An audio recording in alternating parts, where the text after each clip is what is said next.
He didn't die last session. He died the session before that. Oh, I'm we aware. just didn't let him respawn.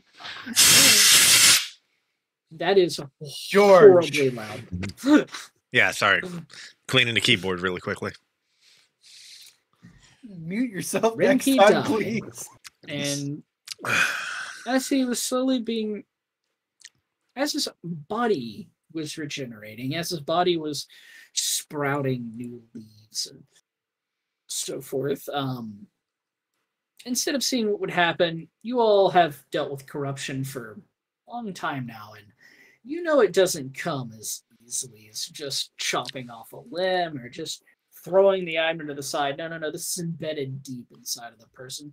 So instead of trying to play games with it, we instead singed every individual leaf. We scorched every branch that was slowly being regrown.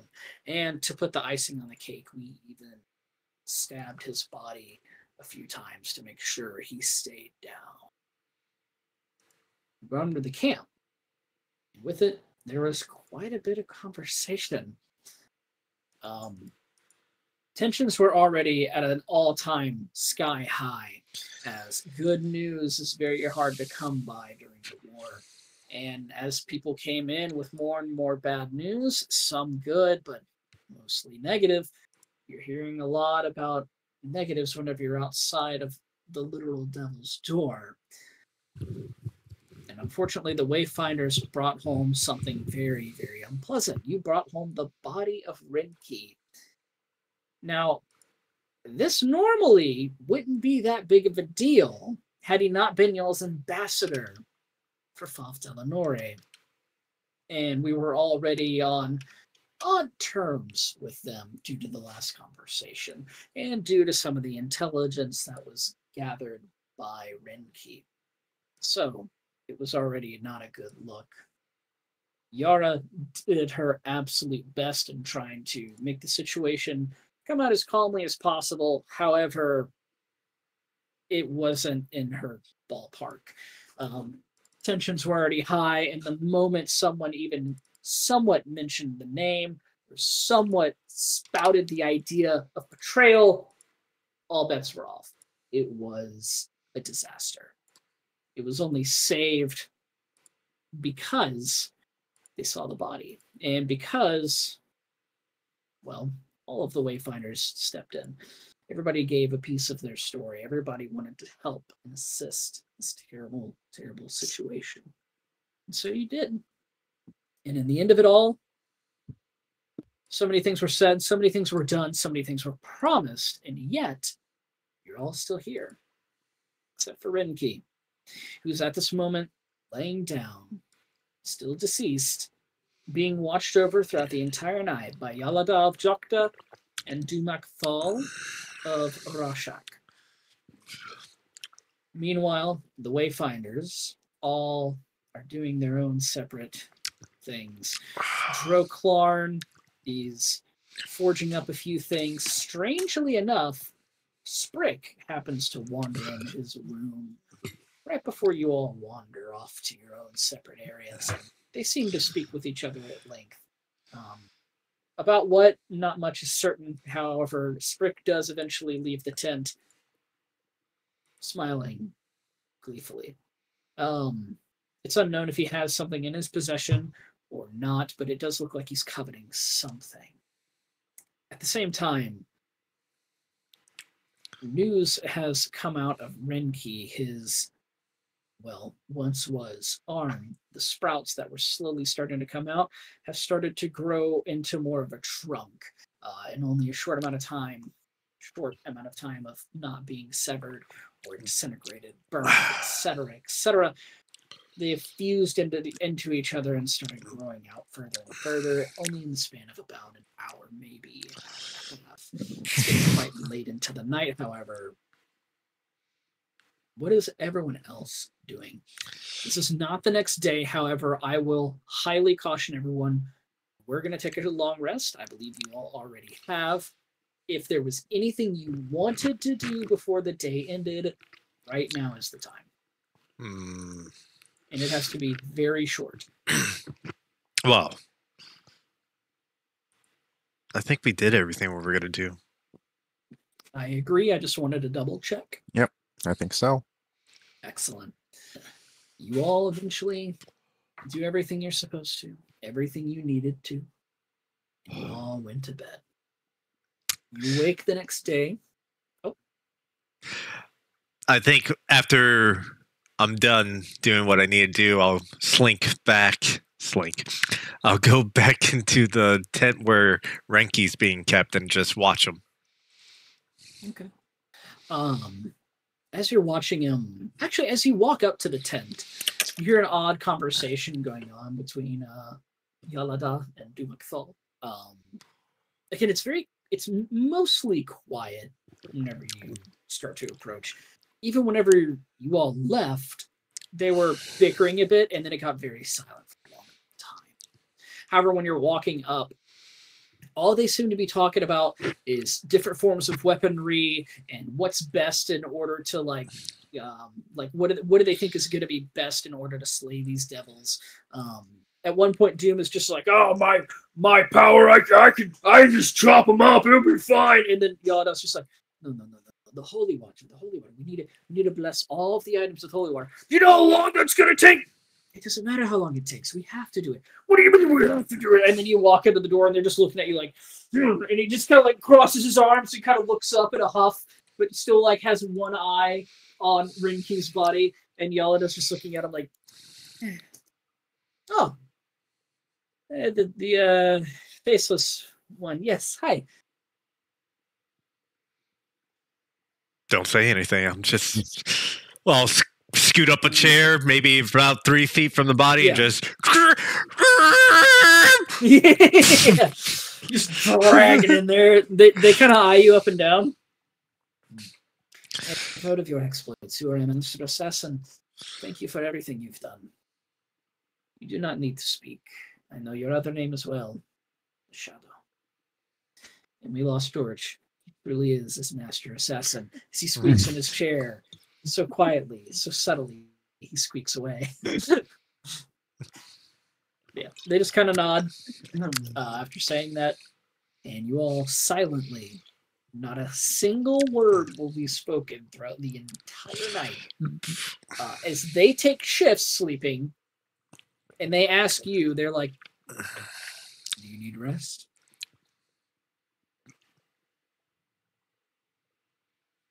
All right. And then they will take turns. And you see right as they go to bed, both of them have a little vial. We're talking this big at absolute max. It has like maybe a drop or two of something in it. And right before they go to bed, they uncork it, shoot it down, close it.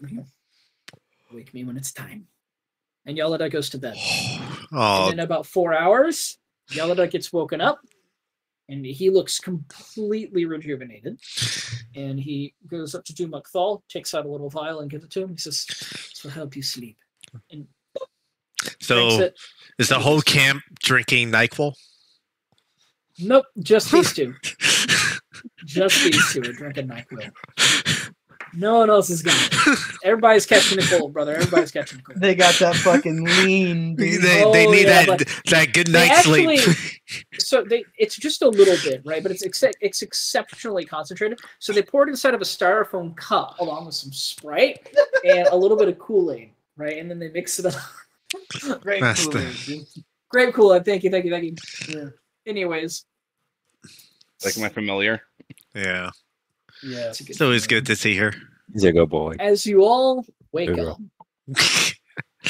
I'd like to ask, and I'd like to warn, or not warn, I'd like to remind everybody, you will have 30 minutes of your own personal time before everything gets set on some serious rails for a little bit so we can start this thing. And then it will be right back opened up. Are you Within talking about? the 30 minutes that in game, you have Your 30 morning? minutes in game. Is there anything anyone needs to do? Not once, it is a pure need because you have 30 minutes. You'll Yep. be woken up this morning, by the way, at 5 a.m. sharp. Someone will walk in. It's going to be someone you've never met in your life. They're going to walk in. They're going to open up the tent. And you say, "The day has begun. Are you ready?" And no matter what you say, as long as they see you're awake, they will nod and fuck off. Well, for one thing, I think I mentioned before, I fixed Ezra's jacket last night after doing the other thing. Yep. Because I think Ezra's jacket was actually first on the list of things to be fixed. Yes. Had to be dealt with. Yep. I'm honored. And then we're gonna see if we can get the feast set up before battle starts. I'm gonna work on that. You may do that with your 30 minutes. No problem. You wander right on over to where all the food is getting handed out. You see something actually incredible has happened at night. Dro, is you're going to be the only person that notices this, unless anyone else is going specifically to this area. Instead of it just being an open plain, they have constructed a giant, almost tent. It is held up by dozens upon dozens of different posts, and there are giant tarps that fly high into the sky, and they are so wide. And when you walk in, there's dozens of different tables and chairs lined up, and you can already see pots of just different stews. You can see a whole mess of different chefs all walking around, and they're setting up big silver plates on every single table. The aroma in here is very rustic. It's not going to be the greatest food you've ever had in your life, but you can very genuinely tell that they are treating this as everyone's last meal, and they're doing everything they can with the very limited amount of time they have to make everyone as pleased as possible. And everybody's kind of setting it out, and you can go do your thing. If you'd like to share with everybody what you're doing, you can, or we can keep it quiet for a moment longer. Well, for one, I have 7 kegs of nice ale. I'm not sure if it's dangerous for Zarius to drink or not, but it is a little bit blessed. Yep. And so you go up to them, and what exactly do you do? So I guess you would see like a couple. I of would have done like ahead of time, like, hey, I have things for a pre-war thing. Yeah. No, they knew that you were coming. So like one of the main, we'll say one of the head chefs kind of wanders up. He goes, "Bro, I would have passed them the 7 kegs ahead of time. Yeah. But yeah. No, he's just gonna walk up. Thank you very much. We're going to bring everything out as you requested. We're going to try to get everybody their plates, and then we're going to pass it all out, so you may... Of course. Wonderful. Is there any preparations or anything that we need to do specifically, or is that all that is required of us? Should be for the most part, it. Wonderful. Thank you very much. I'm going to continue my duties. We have 30-ish minutes or so to go. Thank you. Any minutes. We have 27 minutes and 36 seconds. Let's go, motherfuckers! And he's being nice to you, and he's being an absolute cutthroat shit to everyone else. Yeah. All right, so that is Dro. Anyone else? 30 minutes. Tick, tick. I'll say that Yara wakes up and cleans herself up, and that getting rid of some of like her more like threadbare clothes, she's gonna pull out some fine clothes that are actually just sorcerer robes. Ooh, okay. Yes. So okay. I'm pulling out the good shit for this. Yeah, you're pulling out this good shit. Okay, I want to die. that. like I want to die in something. I want to be buried. I'm dying like a queen, motherfuckers. I literally had fine clothes in her inventory for the longest time, and so I'm like, you know, give me a picture. What does Yara look like in fine clothes? Because I can only envision Yara in like rags and tattered shit, ready to actually just beat the shit out of somebody. Like, what is Yara looking like? Did she do her hair, or did she just throw some shit on? Like, this is nice. I would have also passed you back your jacket when I saw you.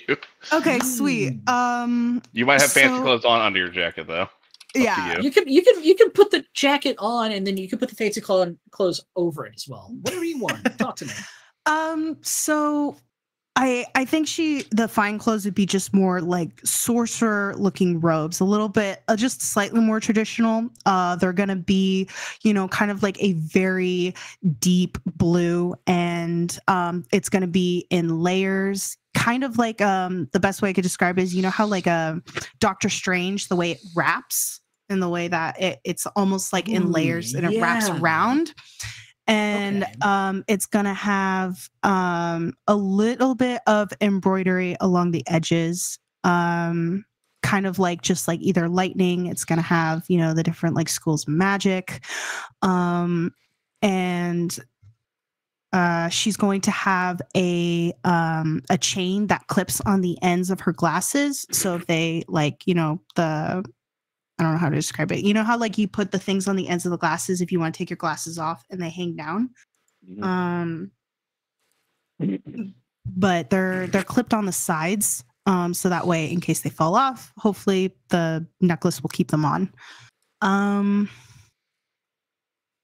then on top of that, on top of all of the sorcerer robes is going to be the dragon scale armor that Dro made. So it's almost like she's just cloaked in blue. Okay. Looking Under dragon scale, so also blue extravagant. Looking very royal. Looking like you're here to lead an army. And when you stand up, you have each of you have a full body mirror. It's not the greatest thing in the world, but it's there. It's very thin. It doesn't really capture your full image. But when you stand and look at yourself, you feel like you're not looking at the same person that you've recognized your entire life. You are looking at not Esri the mercenary, not Esri the person who's been hiding her whole life, who's been desperately clinging on to an identity, trying to become someone. You are looking at Yara Blaine, and you feel good. You're nervous. You feel good. The future's uncertain. Everything's uncertain. Everything's weird. Everything's scary. But there's a confidence. There's something there that you haven't felt in a long time. And as you kind of really tighten up that jacket around you and think about all the things that have done, and think about the skills, you think about the allies that are around you, that surround you and will protect you. It feels good. And after she's done with that, she's going to grab her weapons and then go check on Renki, or at least the tent where Renki was. Okay. You travel over there. We'll get back to you in just a moment because Renki's dead. And Zarius. So, Zarius, when he gets up, he's gonna prep for the day. He took over Thea's tent because he didn't want to sleep in his own. And as he is setting up, he's going to use his minor conjuration and just conjure a small plush that the party had seen before of a little owl bear. And he just kind of sets that on like the makeshift dresser as he goes about prepping for the day. He is going to he is going to prepare his armor by recharging Death Ward. He is going to pull out the small little replica of a treasure chest that he got about a week and a half ago, and he's going to summon his secret chest that he set up. He's going to make sure that everything's in there. He's going to put his arm with a jar inside there so it doesn't break when he's in a fight. Make sure all of his like extra components and stuff are just placed in there nice and safe, and then dismiss that away. He's going to get dressed and once he's ready, it only takes him like 15-20 minutes. He contemplates if he should find maybe just one more soul shard, but then decides against it and is just going to sit for a couple minutes kind of holding the little owlbear plush, remembering his sister, and then finally when it's time, he's just gonna set the little plush on the bed and walk out. And 30 minutes later, it'll disappear. All right. As you walk out, you are greeted by someone who is standing outside of your tent, even though you know that your tent can't be heard. And they look at you and they say, Zarius, good morning. There has been a great feast that is ready for everyone. Your table is this way. And they kind of start walking, or they don't move until you're like, okay. Yeah. And then Thank you. They start moving and let's go. You. Cool. Same will happen to you in just a second. Our boy is back. Oh, thanks. You have sorry, brain broke. Yara, as you step outside, the exact same thing happens to you as someone looks at you and they go, banquet is being held in everyone's honor participating in the war. It is this way, if you are ready. I was going to make one stop before going there. Excellent. I will follow you there. That way you don't get lost. There is quite a large crowd towards the banquet. It will be outside of the main area. So if it's okay, I will follow. If it's anything in private, I will remain outside where we can't hear. Excellent. Wonderful. And she starts following you. While you're going towards Brinky's tent, Libitina. Is there anything you would like to do, or would you still just be there? I would still be in the tent. I probably wouldn't have moved an inch just watching Renki, seeing what the fuck's been going on throughout the whole night. Wonderful. Before we get to that, I'm just going to go ahead and say Sprick was out of his tent. He was working on stuff, and he is already at the banquet. He is vibing. With that, let's all go to the tent. As Yara, you walk in, and you see Libitina, Yalada, and Dun Akthol all sitting on wooden chairs, staring at the lifeless body that is Renki. Now, Libitina, at night, while Doom was sleeping and while Yalada was awake, you're both kind of staring at it. No conversating, as he tries and you don't. It hit a moment where you're both watching and you see the little tree trunk that's on his arm goes up to about halfway up to about here, and then it stops. You're both looking a little strange at it. You both can feel energy that was pulsating out of it the entire night. And this is several hours ago, or not several. This is maybe 3 hours ago when this happened.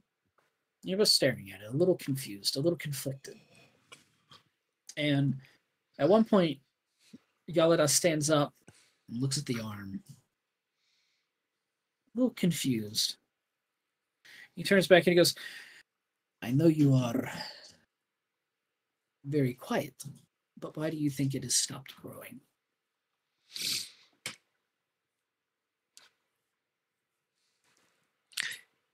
Maybe because there's no sunlight.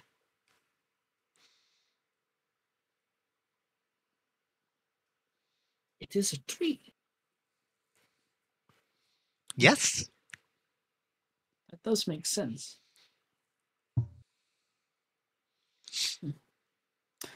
Or maybe He kind of he looks at as before you say that, he looks over at Doom and he goes, "You will kill me if I step out of the room. Can I trust you for a moment?" Sure. It will only be a moment. He steps out, and within 3 minutes, he brings back a cleric who is bags under their eyes, puffy eyes, rosy cheeks.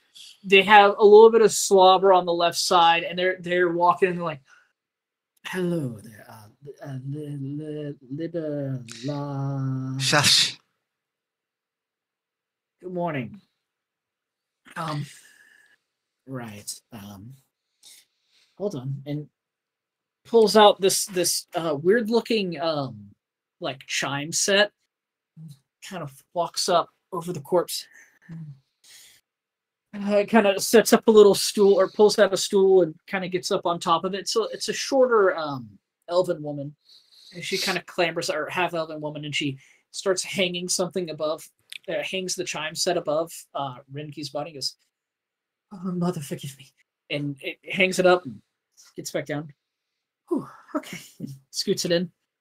Says a few words in Sylvan, and the chimes, they light up like a beam of sunlight, and it starts radiating down on his body. She goes, "All right, well, if anything else, I'll be in my tent, but that will be sunlight for the next few hours. Good night." And she just wanders off. And Yalada sits there looking very happy and impressed. Fuck. Sunlight. Yes. Yes, I see. Surely it will grow now. It's very smart and very astute. I regret saying sunlight. Yep. It's Any other accurate, though. ideas? I was thinking about getting water and pouring on it. Shit is crazy bright in here right now. Oh, it is dumb bright. It is in there right Fallon now. levels of bright It in is the room. Taking off the Fucked bright mask in that room. to fucking not get blinded by the light. You take off the mask and he looks at you.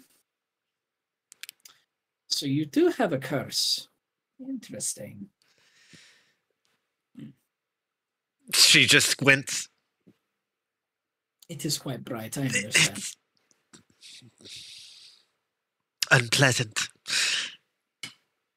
It was your idea. I regret. As you're sitting there, stop this camera. Boop. Ah, there we go. There you go.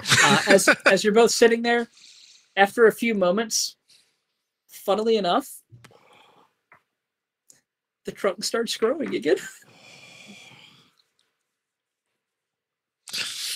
Thanks, George. Don't thank me yet. Now then, now let's set the scene proper.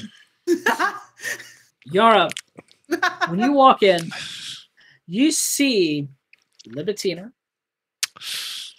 Yalada, and Dumak Thal all sitting on wooden chairs, squinting at Renki's body. Not just looking. Have lens transitions been invented Yeah. yet? Yeah, you walk in and you just shades are just dark. It's like, interesting.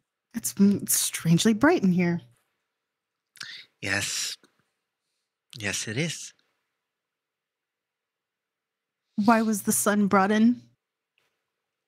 Because his arm stopped growing.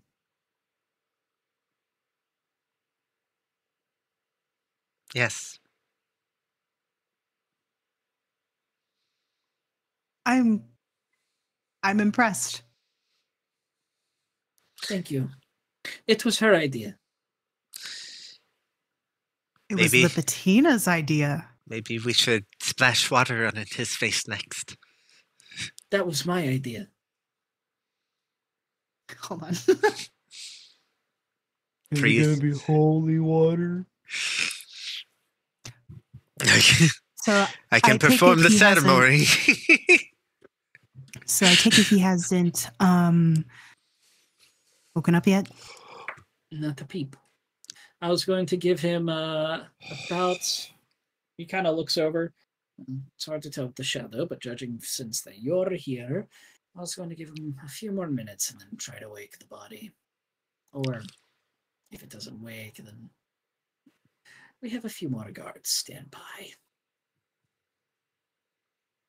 I see. The war to get to. Sounds logical to me. Right. If any of you have any ideas, that'd be wonderful. Otherwise, I say let it stay the course. Other than reading his thoughts, which I'm sure there's none. He's By all asleep. means. Well, you could at least interpret a dream.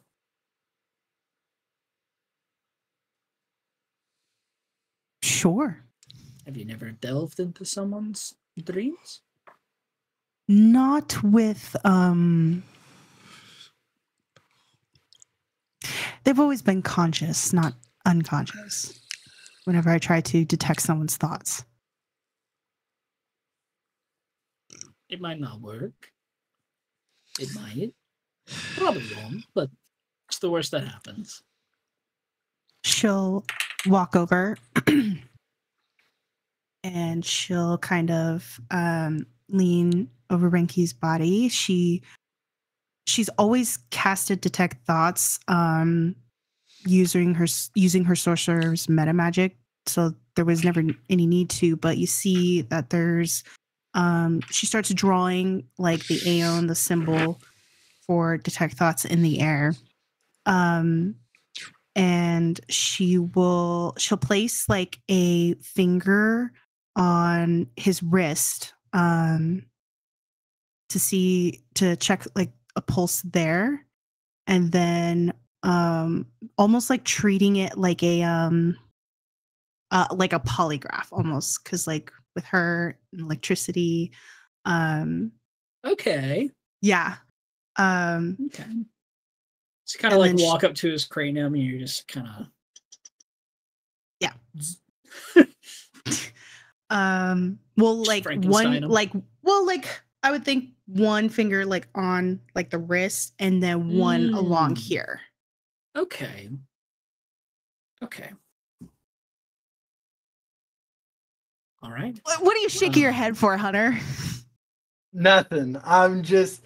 You're dead. I'm You don't excited. I get to do stuff, and I get to. It gets to be mine. So this is gonna be fun. Let me go You to my cast- spell book. Okay. What you doing? I'm looking for detect thoughts. Okay. I saw Death Word pop up and I was like, that's close. No, that was It does me a start with while D. ago. Yeah. Like it does start with a D, but I don't know if detect thoughts will let you read dreams, but I'm all about it. If we're Like, I mean, it'd be fun if it did. all right. it depends if I have any Cast thoughts or not. detect thoughts. And Does the just corpse like you think? said, you put 2 on the temple and then one a little further down under here, almost on his pulse. And then the other one on his wrist. And you cast detect thoughts. And instead of just the normal detect thoughts, you kind of add in a bit of almost of a shocking grasp. And you try to prod the body the best way that you know how. And in doing so, you do get something. Renki is sleeping, or rather, Renki isn't sleeping. He's dead. But with this, you get something odd, more akin to a dream, a spiritual connection. Maybe he is awake because the spell is somewhat working. As you dive in, Renki, can you describe to us what she sees in your mind. As you delve deep into the mind of Renki, detecting even the smallest thought and following that thread, you are visually met with a bright light that blinds you. You could feel it in your soul. This is a blinding light that then fades away, and you see this absolute cluttered landscape of nothing but trees of all different colors. There is houses built into the side. There are large areas that are built off of these platforms with hand railings. Intricate design, absolute stunning woodwork. Some of the best that you've seen. And they're each gilded in their own way with different colors depending on how they want their house decorated. And you feel like you're standing within the middle of it and your own next to one of the homes. And you look inside and you see two kids, and they're just absolutely faceless. And a person come around the corner. They feel very familiar. They feel like warming, and there's an anxiety that reduces. But as you turn around and there's nothing but this dark black blob just come up over the landscape, and it's swift, silent, and it's all gone in an instant. You hear nothing but a scream, and you know the scream very well because it's your scream. You hear yourself screaming, and you see just a flash of vision of the different side of being cut down by Renki. You see how it is done. One quick flash, and you fall to the ground. And you feel nothing but fear, hatred, anxiety. This level of unsuredness that comes with not being able to feel in control anymore. And as you see you fall, you then see Zarius bent over. Sword just went through his neck that is slowly repairing as Deathward activates. And you hear the chaos of that fight once more. You were then hit with another wave of black and a deafness before a very tiny light off in the distance. And it becomes clearer and clearer, and you're overcome with a sense of accomplishment. But there is a void, a need to keep going, to not feel content, to know that a job is not done. And you ride that feeling before your spell ends.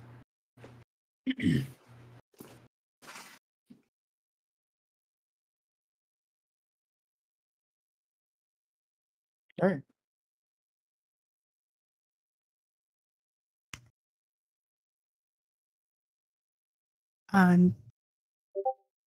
Yara had her eyes closed so she could focus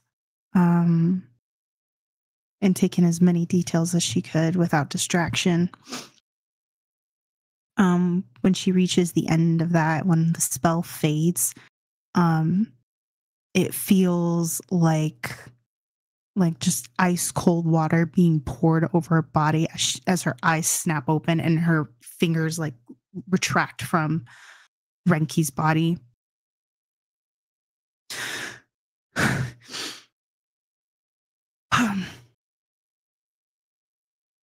He's very much there. Should we kill him? You see, No. Doom just kind of like sits up, like with the axe, just like ready to go. Is killing such a ready option for you? Yes. Would rethink that. And then cheats. No, don't. We're going to war against devils, please.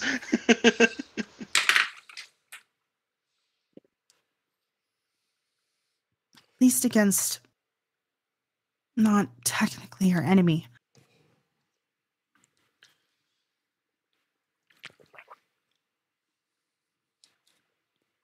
He's Well, there. He's as you trying.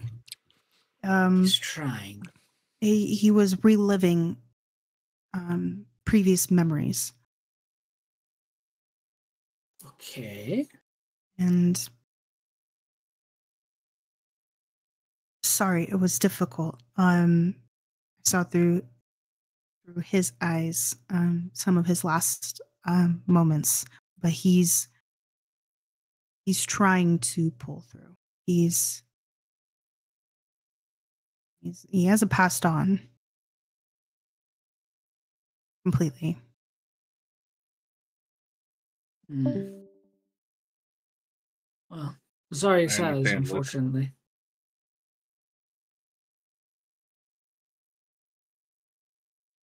Well, should we try to wake him, or I would ask how you were going to do that. Just try to shake him awake. I'm not as barbaric as others? And you see Doom looks really mad, and then he says that, and he's like, yeah. I start shaking Renki. Perfect. No. Perfect. It's like, yes, good, yes. I figured I was Then just he going to died. give him a defibrillator.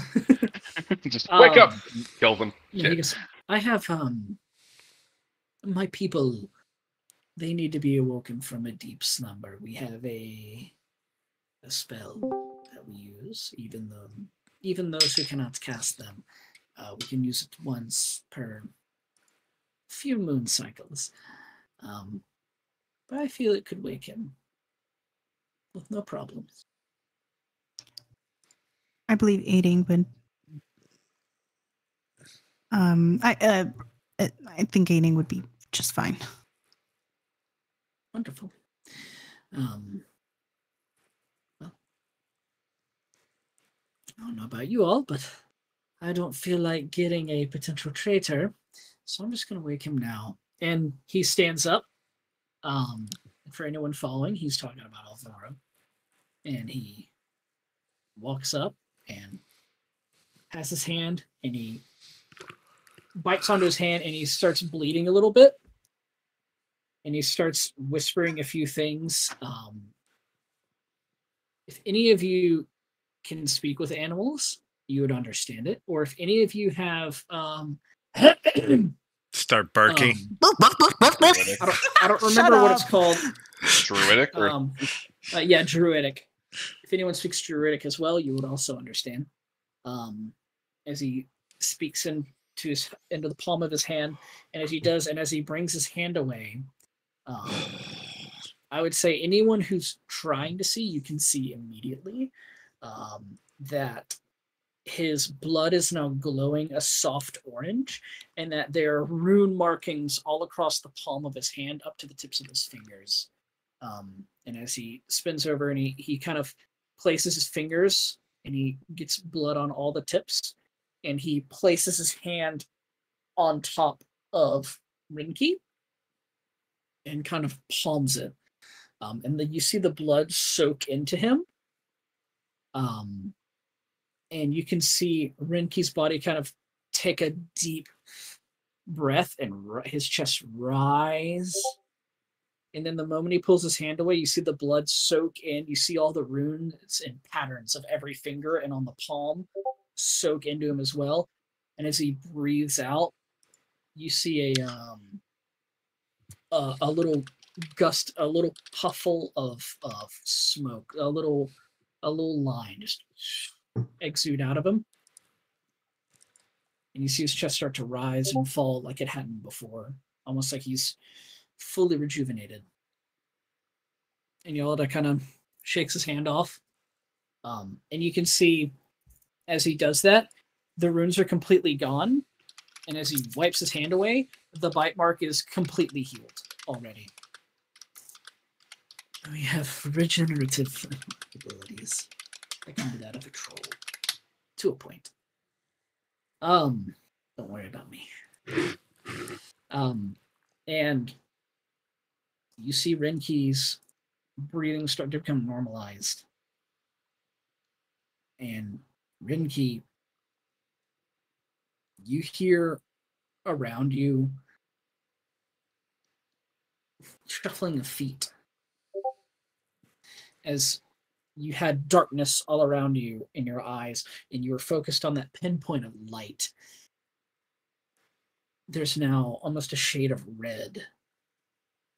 You kind of start to open your eyes and you're hit by the sudden bright white light. You clearly have gone to heaven. That is how bright it is.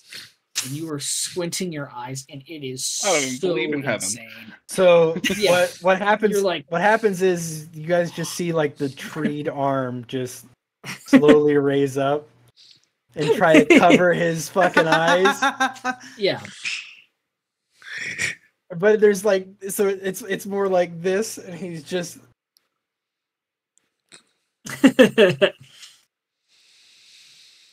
Fuck you, No, God. they're just Turn kind of off the light. shrugs. ancients preserve me. I have been taken. Oh, you've been This is taken. it. Huh? And he'll like he'll lean up a little bit and like try to look out. This is somebody he's never seen before in his fucking life. Libitina, another person he's never seen before in his fucking life, and Yara, correct? Yep. You've seen Yalada and you've seen Dumakfal, but you haven't like I don't seen know them. Yeah. You haven't conversed with them. You've seen them in passing, so you're like, y'all are kind of familiar, but at the same time, what the fuck is going on? Kind of thing. Nine What happened to hells. Broodmother? I'm still alive, aren't I? You are Potentially. enough. His eyes. That's the heads of Doom and Yalada looking at you like, oh. His eyes We had a deal. softly look across It will be kept. the area. They land on Yara. They go to Libitina. They nod. Look back to Yara. And there's just this solemn look across his face that he can't seem to get rid of before eyes look down to his new predicament. Frankie Ivara, what do you last remember?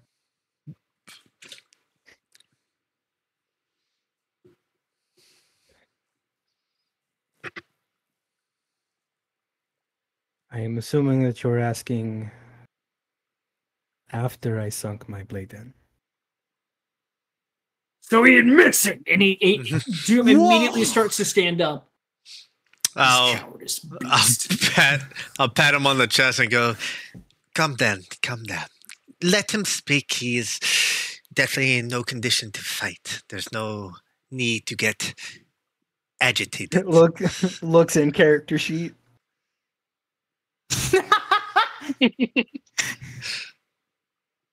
He pulls out the axe and just kind of holds it at his side, and you hear the tip kind of sink into the ground. If worse comes to And he just kind of worse, stares. I will take care of it. There will be no need. Please explain.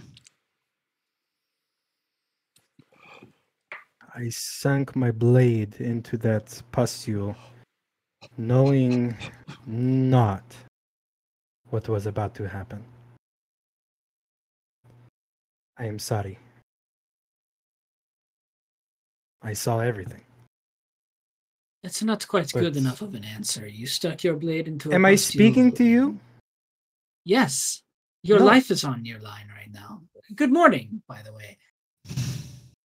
Let's cut to the chase. Did you try to assassinate them? No.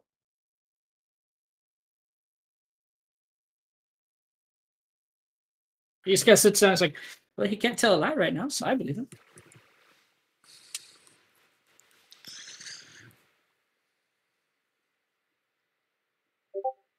Am I within a circle of truth? Yes. Wonderful. So then you really know that I am sorry, and that I did Yes. not mean it. I'm not That speaking. is all I wish to ask. I'm now on your side. I Thank do not you. know why you still have an axe. Thank you. Please speak. Tell your tale. I looked past the danger that I faced and realized very quickly that I did something that I should not have.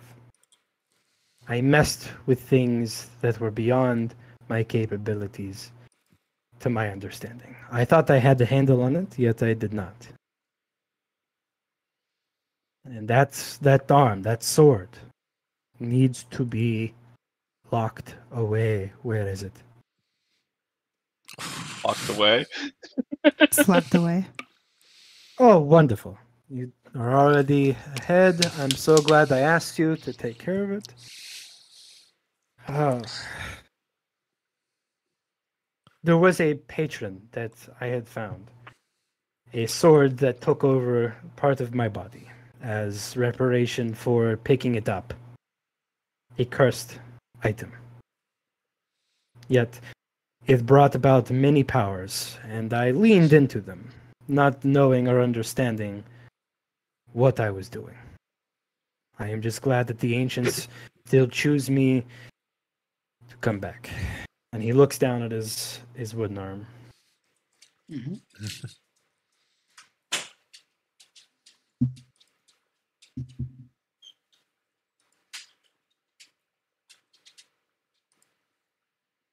I do not know much else besides watching from behind a blanket of darkness with only flashes and seemingly out of body experience that I felt during the attack.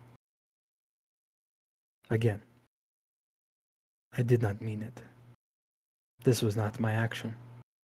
Not what I wanted. I am truly sorry to both of you.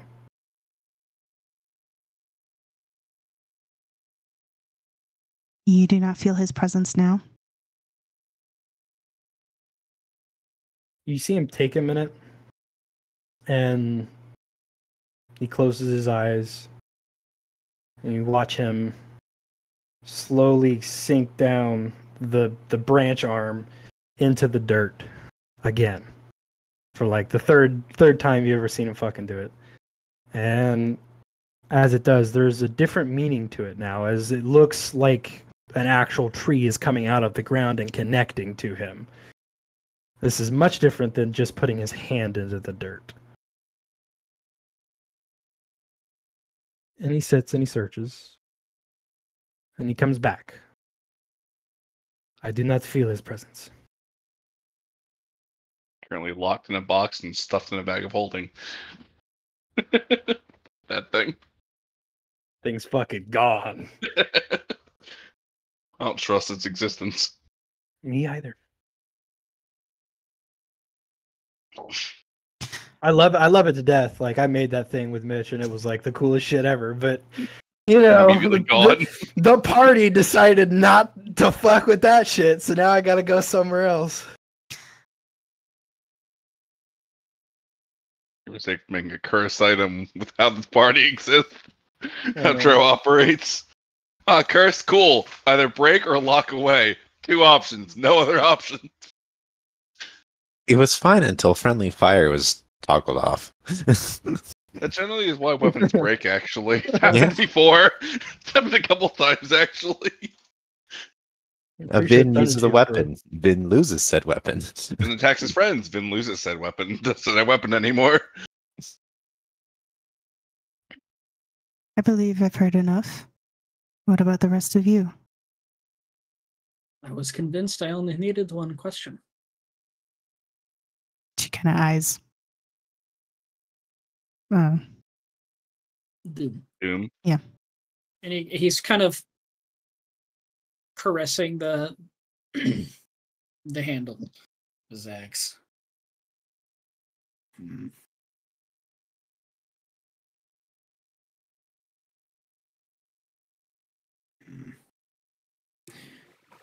Who do you stand for in this fight?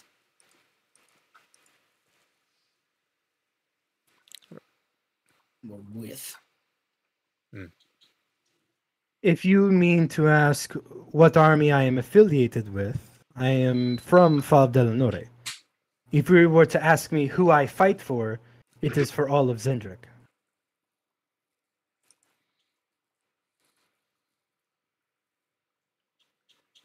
Are you plotting against us? No. Sink! Puts it away. I'm happy. And he just walks out. Just dumb as hell. And he leaves. I'm in a zone of truth. I really don't give a fuck. None of these like, oh, here's an answer with the words like yes or no. No? Cool. Yep. Hey, So- bye. Now that he's done, so Rinky will point to the guy that just left, points to the other Yeah. guy, points to Libitina. What about you? Are you convinced? Now is the time to ask me anything you wish to ask me. I am within a zone of truth. Cannot lie.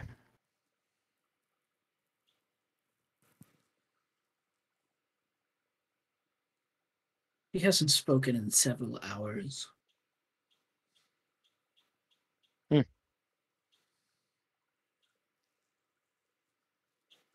Okay. I'm sure if it was pressing, she would ask. He turns to Yara. What of you? Now is the time.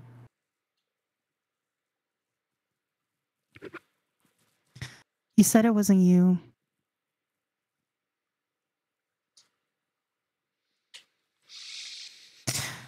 But there was just some concerning actions. You immediately targeted Zarius and I. Yes, I believe it was you first, and then Zarius. Taking out the spellcasters. Before. If you were asking if I agree with the tactics, or if they were mine, or if they were Essen temps, I would tell you that they are Essen temps. But if you were to ask me the choices that I would make were I to defeat the Wayfinders in single combat, yes, I would take you, then Zarius. But these actions were Essen temps and not yours? I had no betting on anything. Perhaps they would steal my thoughts, but I do not know.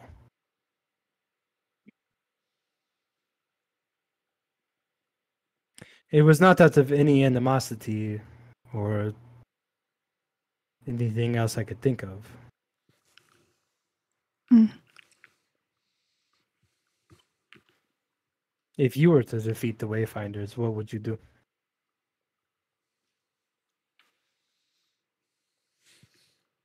It's not a thought I need to dwell on.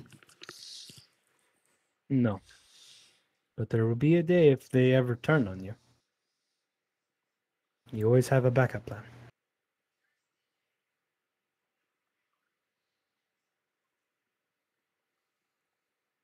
Again, not a thought to dwell on when we are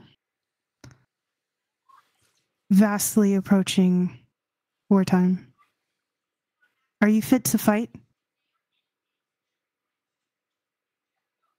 Hold on. Looks at 1 HP. Brother. Oh, I'm aware. Yeah.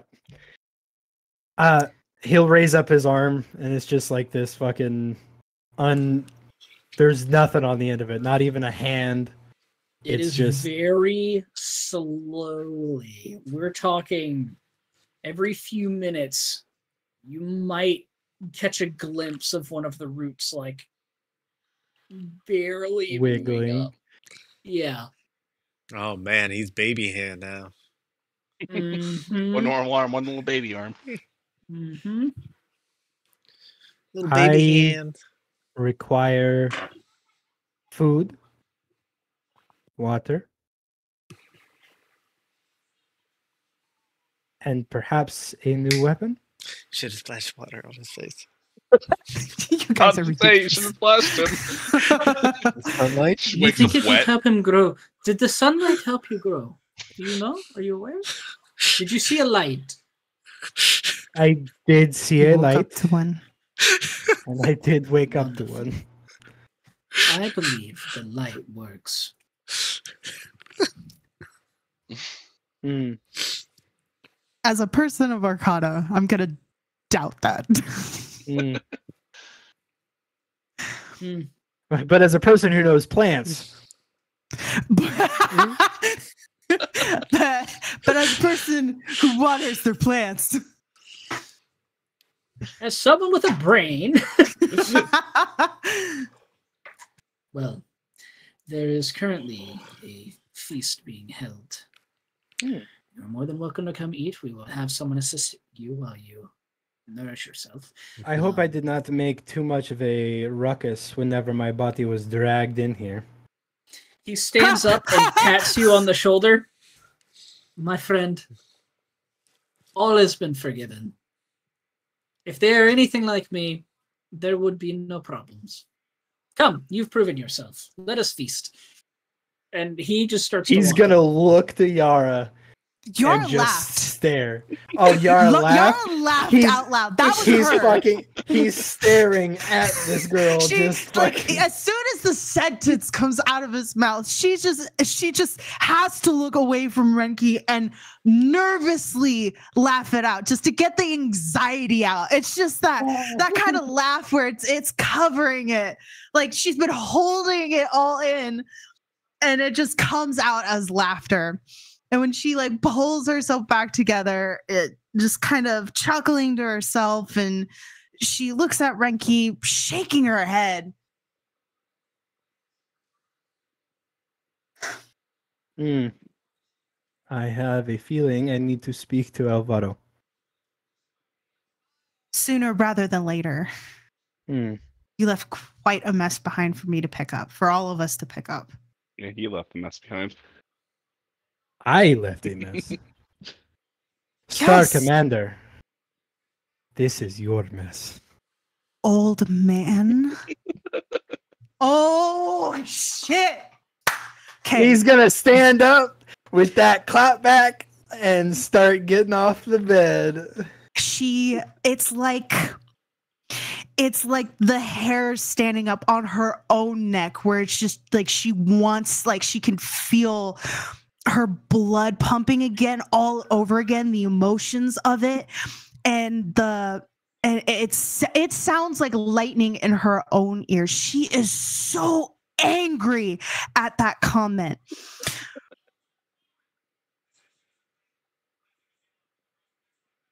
He's gonna get I a know shit you angry. said apologies when you first woke up, but that doesn't negate all of the emotion felt up until this point, Renki. You fought alongside us. I vouched for you to all of the Wayfinders. And then you, just as you said, you took action, did not consult the rest of us. Dro could have probably figured something out, but you didn't wait. You made the same mistake twice with a party. And then I had to come back. Your action almost caused a war within the camp. Well, You're going to have to proof. break some of that down for me, because I will be asking about how that happened. But secondly, I understand. I'm far from over, Renki. Then go. The Let it out. most vital portion is you wouldn't be here had I made a different call. Had I said, Lipatina, kill him, Zarius wouldn't have changed your soul. Lipatina wouldn't have hesitated. You would be with the ancients. But I chose not to see Essentempt. I chose to see Renki. And because of that decision, I had leaders on me, on my back.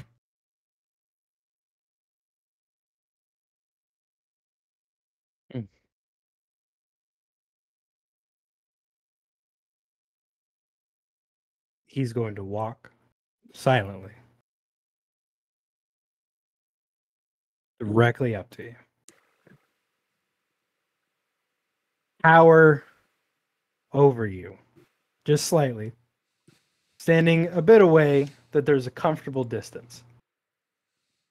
Looking down, and he does nothing but smile.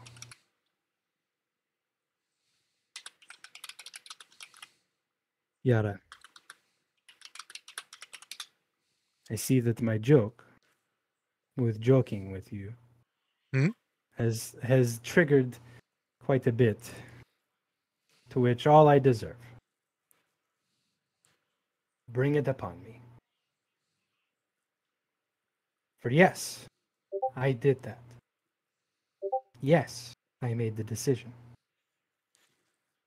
I did inform that I would be doing so. I did wait and take my time as I slid that blade in.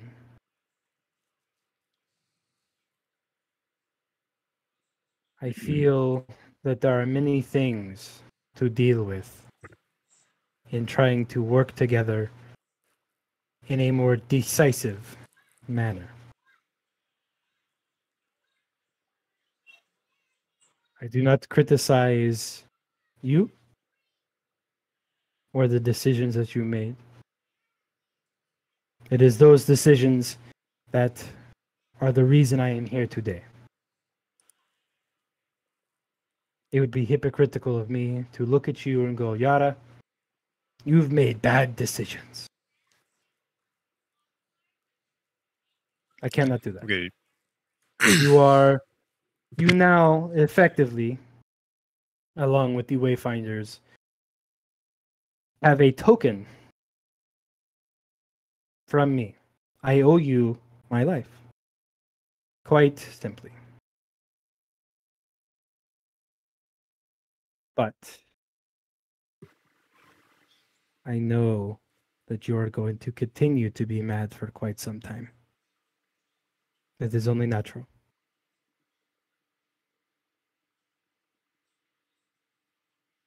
I will apologize for a third time, knowing that anything beyond this is overkill. It will be the last time you hear me say it.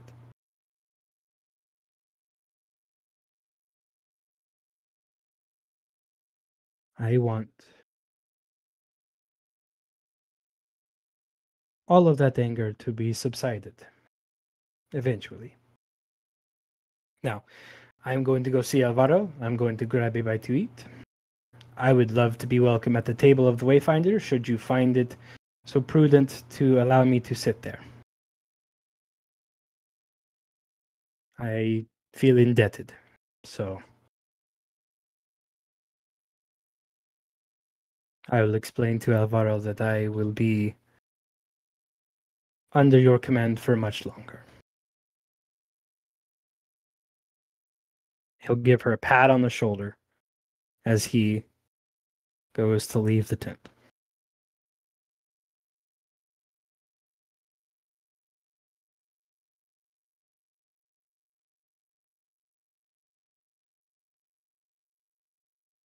I'm looking for Alvaro immediately.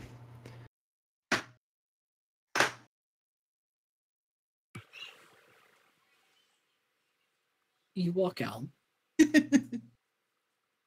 and there is a lovely woman standing outside. She looks at you. She says, "Oh, Renki Yavara. It's a pleasure to see you. You must come with me to the mess hall, as your quest chain it now breaks here. Follow me." And starts leading you towards the mess hall, where all of the other NPCs are gathered. Fuck. Well, I will go find Alvaro in the mess hall. That is where my quest is, and that is where I shall go.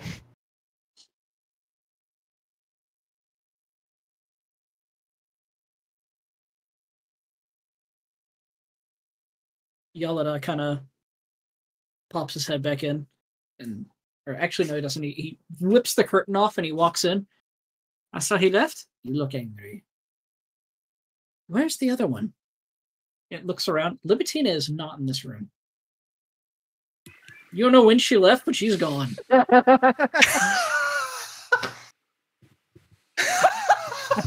So it's just you in here, just furious. And then Yalda kind of walks in. He's like, all right. I don't know what happened. Are you ready to eat? Yes, I'm ready to eat. Well, then I'll be your escort. Thank you. I'm sure we can find another one for me, too. And he kind of walks out, and y'all start walking. And as you're walking with Yalda, if it hasn't been painfully obvious yet, he is the most brutally honest, and just one thought, it goes out, and he acts on it. And any questions you have will be the most surface level anything. And it sounds like he does it all on purpose. But there's not a lot of chatter, as it only takes him a few moments of mid conversation, just like he's like, so where exactly are you from? And right as you open your mouth, he goes, excuse me, we need help getting back. Yes, thank you very much. That was a pleasant conversation. And then just keeps walking, like just straight NPC brain. And he just keeps going. And eventually, you all make it. On your own terms, on your own accords. I'm very annoyed Chris isn't here. Either way, you all sit at your respective tables. There is one table for the Wayfinders. Renki, you've been talking with Alvaro for a little while. And when you see Yara finally come through with Jokta, or Yalada, as he kind of nods his head and he walks away, and you see Yara kind of walk over and sit at her table. She can't see you because it is so crowded in here. But you see, because you've had your eye on the table, you can choose to go sit with the Wayfinders or not. That's up to you. However, Alvaro will look at you and be like, go.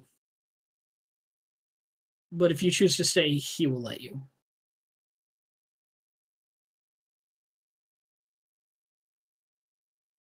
While you think about that for a second,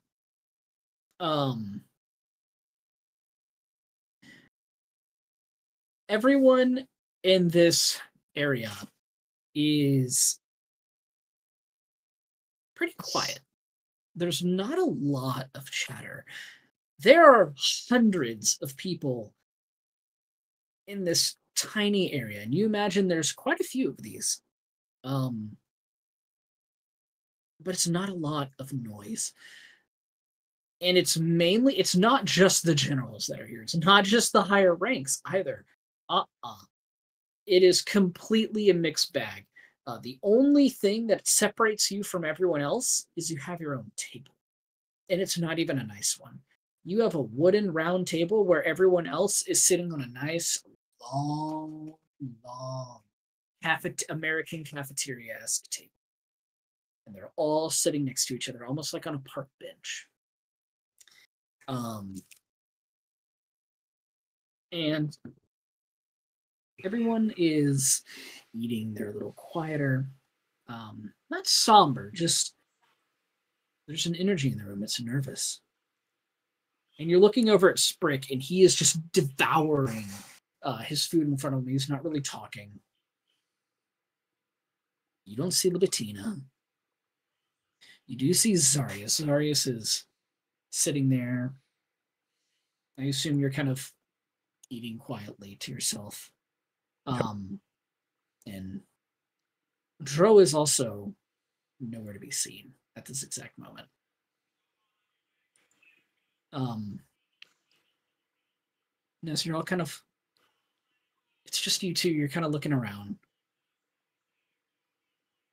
before we do anything else, Renki, I'll ask once more. Would you like to come and sit with the Wayfinders, or are you going to stay with Alvaro? Who My just bad. told I didn't you? realize Yeah. you were asking that. I Yes. apologize. I was typing something while we were doing that. Hmm. So I would be looking for Alvaro. As much as I would love to go You've sit with the already been Wayfinders- talking with him, and he has Okay. already said, like, hey, get out of here. This isn't your table. If you want to stay, you can, but Okay. All I wanted him to know was I was fine. I'm okay. yeah. No, yeah, Um, y'all already had your powwow. We had That a was- powwow. that was Great. awesome. Perfect. Awesome. So I'll go and sit with the Wayfinders unless I am otherwise told not to. Okay. You kind of wander up. You just see Zarius and Yara sitting there eating. And Sprick. He'll Hard to sit miss the down. orange goblin. Yeah, Sprick right. looks at you. Fucking- Sit down, eat. And he's just devouring his food. He's gonna sit down. It's good slump. Look over to Zarius. I'm glad you're alive. Turn to his food and begin eating. Zaris will just like crack his neck and get back to eating. Libitina suddenly just appears. She kind of like slinks out of like behind someone else's shadow and just very gingerly sits down, lifts the mask up slightly, and starts eating. Then spits it out because she can't eat. Like, oh, She forgets that. It was funny if you just draw the food up to your You've all- mask, it bounces off and falls down. You all notice as you're eating and you go to drink, usually in times of celebration or in times of hardship or in times where there's a great congregation of many people with nobles involved, there's normally wonderful drink. And yet there's none here. And as the last few people are seated, you see rows of different staff start to kind of come out from the sides of the tent. So if you imagine the tent is one long rectangle, at the very end of the tent where everyone is getting served, rows of servers start coming out and they start filing through each of the tables, and they all have different platters and they're setting tankards down in front of everyone. This is it. This is the poison part. And as everybody is, and as they're slowly doing that, everyone has the same thought that you all do. And they are looking very cautious. I didn't put anything As in there suddenly- this time. As suddenly you see Dro Clarn step up onto a little podium and kind of take one of the mugs and kind of place it on the podium himself and look up at this crowd of probably 2,000 people, maybe 3. And everyone kind of sits down and looks a little confused, and then they see him and they look even more confused. As the ale starts to get passed out to people. Huzzah, right? Is that? Come on, Dro. Speech. Lead the way first, 'cause I didn't realize there's a lot of fucking Speech. people. Gotta be loud, right? Where the fuck did I put this thing? I thought you had stage fright or something like, oh, Oh, buddy. oh boy. Dro does Oh, not like buddy. crowds very much. Neither do I. Congratulations. Well, I don't want to be start- this. This is Lyric's job. start drinking because you get a speech. This is my third bottle of cider. Speech. Go whenever, or other Oh, people yeah. doing things. Just so everybody's aware, I told him he was doing this several months ago, And I purposefully didn't tell him when I was going to spring it on him that it's happening. So, Dro Clarn, by all means. Fuck you. That's a good start. That's like, honestly. Jerome raises his glass. Fuck you. Fuck you.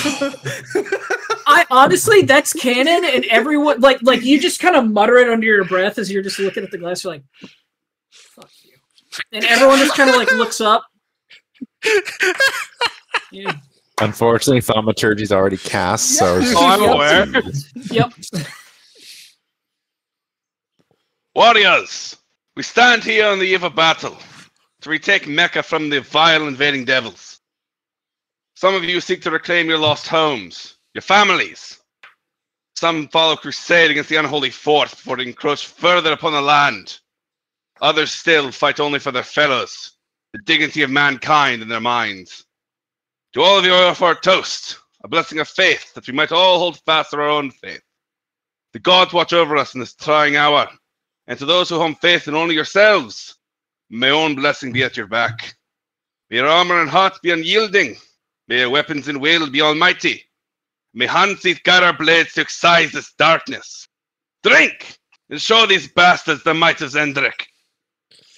You see a group of dwarves go, and they just boom, and they power down their drinks. You see a bunch of other warriors kind of look up, and they just start going like, here, and they start drinking. A bunch of clerics look over at you, look you up and down, and they just start muttering, going, Hanseath? And then they start drinking, like, oh, here.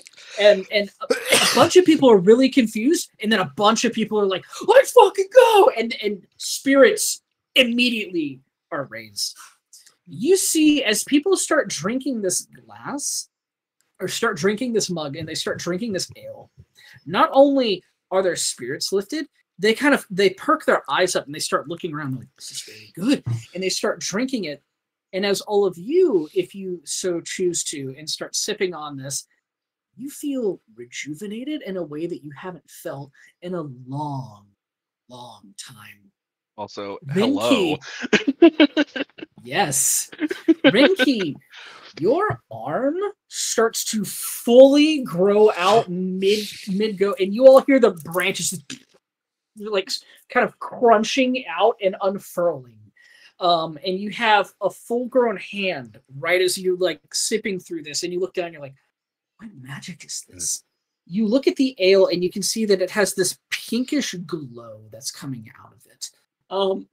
You look at Dro, and as Dro looked kind of worried, during his speech, he looked like he was in complete control. And the moment he took a sip, he himself looks like he kind of like puffed his chest a little bit. He grew a little taller. His eyes are up, his chin is up, and he's looking very stoic. Anyone who drinks this, your attitude is immediately bumped up. Whatever your personal level was, let's say it was at like, less than average, it's now average, or if not a little higher. It boosts morale. It makes you happier. It gives you, it doesn't give you 2d10 hit points. It just gives a flat 25 temporary hit points, period. Everyone is affected by Bless for the next 2 hours who drinks this. And to just put it bluntly, everyone is extremely invigorated. You all just sniffed a line. Like you were on Adderall. I don't care what you want to say. You are smelling focused salt and heightened. Yeah, it's like smelling salt. It's just like you cracked it. It's just like, let's fucking go. And you were juiced. And if any demon happened to drink that, if someone was like infiltrating, sneaky. This is holy water. You see only one. You see one server as everybody's drinking it. He grabs a drink, and it's the only server that does this. Everyone else doesn't, because they're not participating in the battle. But one server drinks it and just drops to the ground. And as he does so, fire erupts out, and from the fire itself, it's almost a holy light starts to be peeling off of his skin as it drops and convulses and raises up. As people stand up, they grab the drinks and they're like, a bird! And they just start chugging, and they just slam their casks of ale on them, and they're just shattering. People are losing their minds. They are absolutely amped.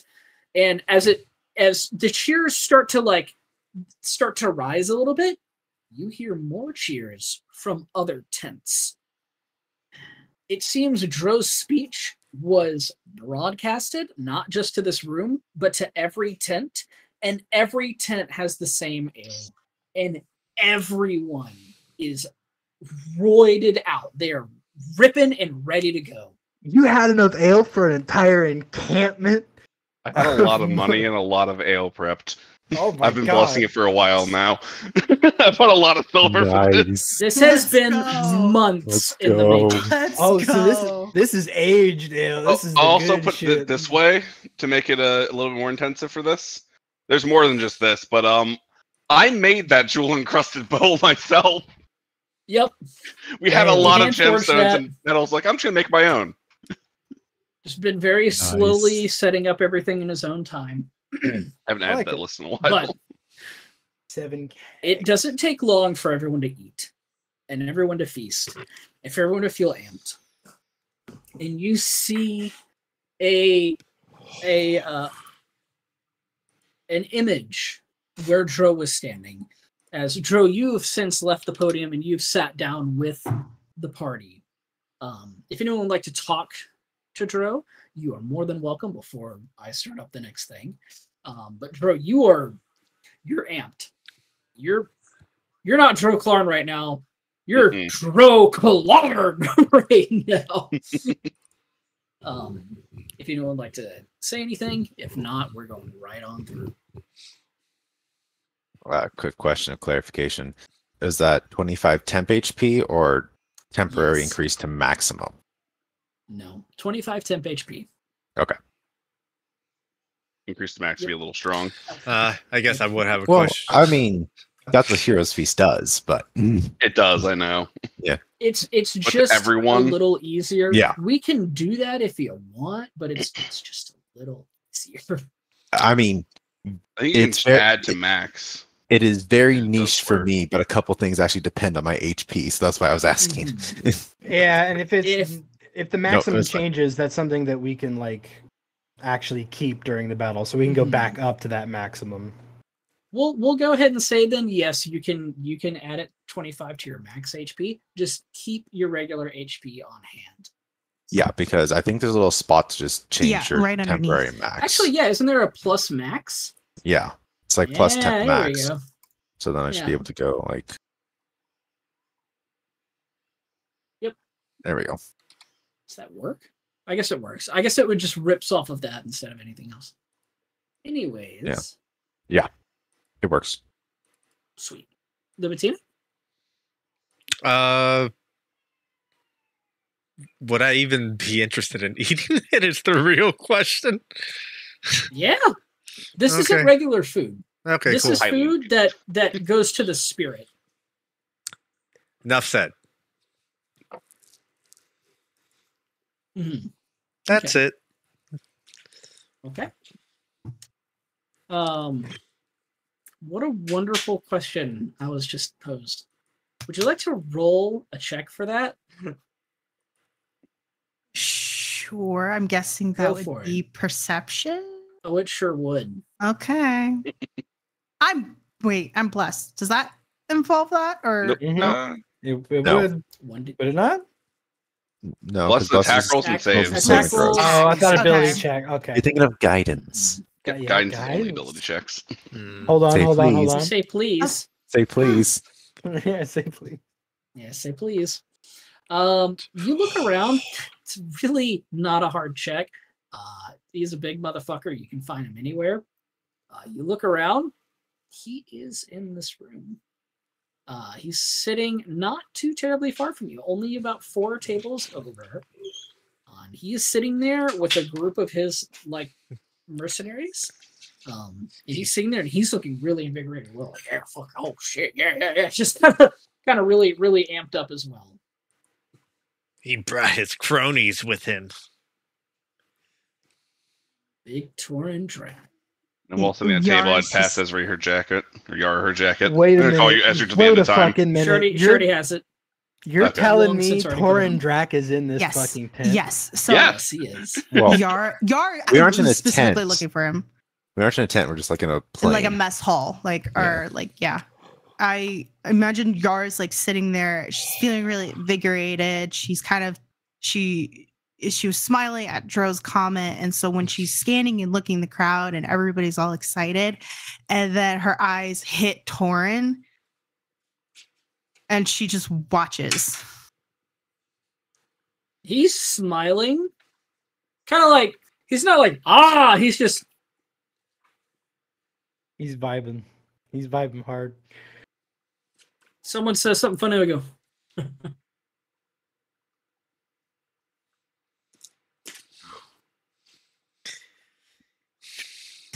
Anyways, Oh my God. after you're done with your thing, I have something I need If to do you still. stare that hard, you'll make it obvious.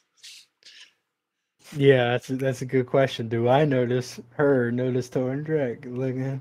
oh, it's so painfully obvious. You don't have to. Oh, yeah. check. Half Yeah. giant. Okay. It's, We need it's straight you up, to notice don't him. look! It was more of like she kind of like Don't is turn just, like- around, but yeah,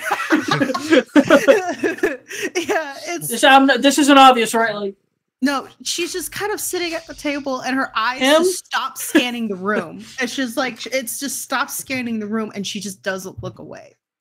yeah, that's what you Yeah. think is going on. No, it's a full, like, body pivot, like. Yeah. I'm gonna follow that. I'm gonna see Torin. I'm gonna look to where Alvaro is in comparison to Torin. Alvaro's looking like he's having a great time. He is chatting up with everybody who's around him. He's like, "Are you ready for war?" He has no idea what's going on around him right now. He is fucked. He is so happy. If He was so happy whenever you showed up, and then this makes him happier. He's high. Like, Yeah. he is so happy. over the moon, My friend didn't die, and then I get to drink. Yeah. Fuck it, dude. This is a hard Right. decision you've plopped I- into my lap. I'm gonna move on in just a few seconds. Anything from anyone? I had an idea. I have a thing. Go ahead. Oh, Go ahead. Yeah. Libertina. I look down at the fucking goblin devouring food and drink still. Weird thing. I just hand you a hat. I don't know why we made that it.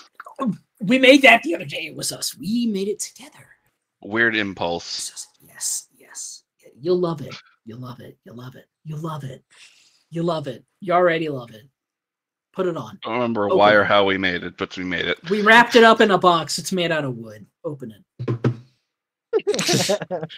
opens it, puts it on. You open the box. It opens up. It is a hat. Something you've never seen before. It's a long brimmed hat. It comes up and it has two little bulbs on it, and it has a little strap on it. It's made out of leather, and it has a couple of wooden like splinters like shoved into it on every other sides, and it seems to be heavily enchanted. You got an Australian hat. Oh boy, hat. Crikey! I will put this hat in your inventory. Crikey! I will. I immediately put it on. I will Bad show idea. everyone this hat. Yeah, it's just a little cowboy hat. It is the hat of disconcerting intent. A little curse. Don't worry about it. Oh, it's Just a little cursed. Just a little cursed. It is painfully obvious what this does. As you put it on, you immediately understand it. But there is a hidden secret to this hat.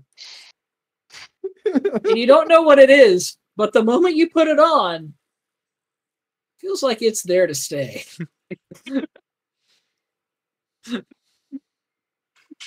Couldn't quite figure out what the curse is, though.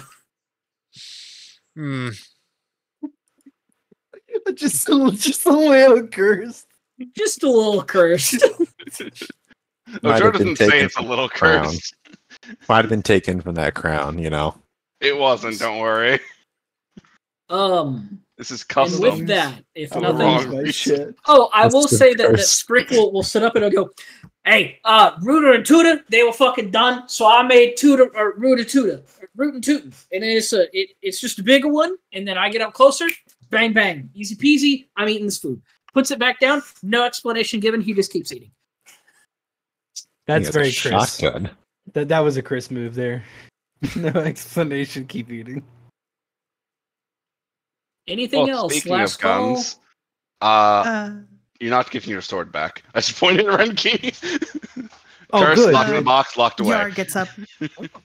Thank you. Okay. So I pull out the fucking mace if you need something in the meantime. I'll grab it. What I'll mace? just hold it. The mace. The mace. Which one do you think I'm talking about?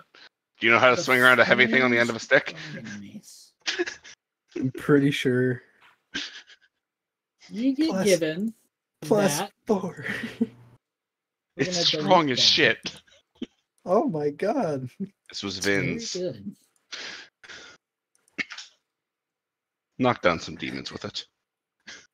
Man. And not us. I broke his Yeah. weapon before and he hit Don't me. worry. Okay. Did you look at the other one when I specifically asked you not to? No, I just saw that it was there. No, and now it's gone, not. isn't it? Yeah. It's unfortunate, huh? It sure does suck, yeah. Mm-hmm. Anyways, you got that cool thing now. Congratulations. Yeah, thanks, man. While you're passing this off, Yara, you stand up with your glass and you kind of smile at them. What do you do? She holds her glass like on top and down at her side and kind of like casually saunters over to Torrin's table. She'll find, I guess, like the nearest thing to an open spot, letting all the laughter kind of just like be as much of a distraction as possible until she kind of finds a gap and will between anybody. I mean, it's members of the organization, and she'll slip a leg over. Let me stop you right Okay, there. fine. Because this is what happens. You walk up, glass at your side. As you walk up, the laughter bellowing out from everyone. Torrin just kind of snickering. As you walk up, he does this. He doesn't even look at you. He does that like kind of looking at someone, but kind of like not really. You know what I mean? He goes, "Yes, we'll take more ale, please. Thank you." And he goes back to sipping, and a couple of other people just keep bursting out laughing. They don't even know that it's you. So This is absolutely fantastic. Thank you. And you can see that time he looked at you. He did not look at you. And he sets it down and starts eating.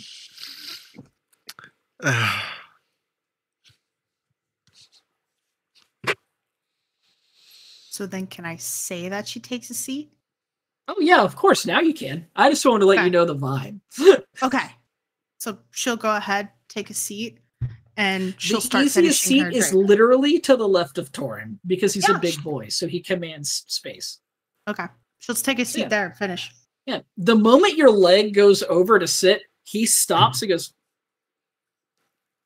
and then you sit, place the glass, sit the other one down. People are still giggling, and they look over, they're like, I haven't seen you forever. See you since you were this big. You probably don't remember me.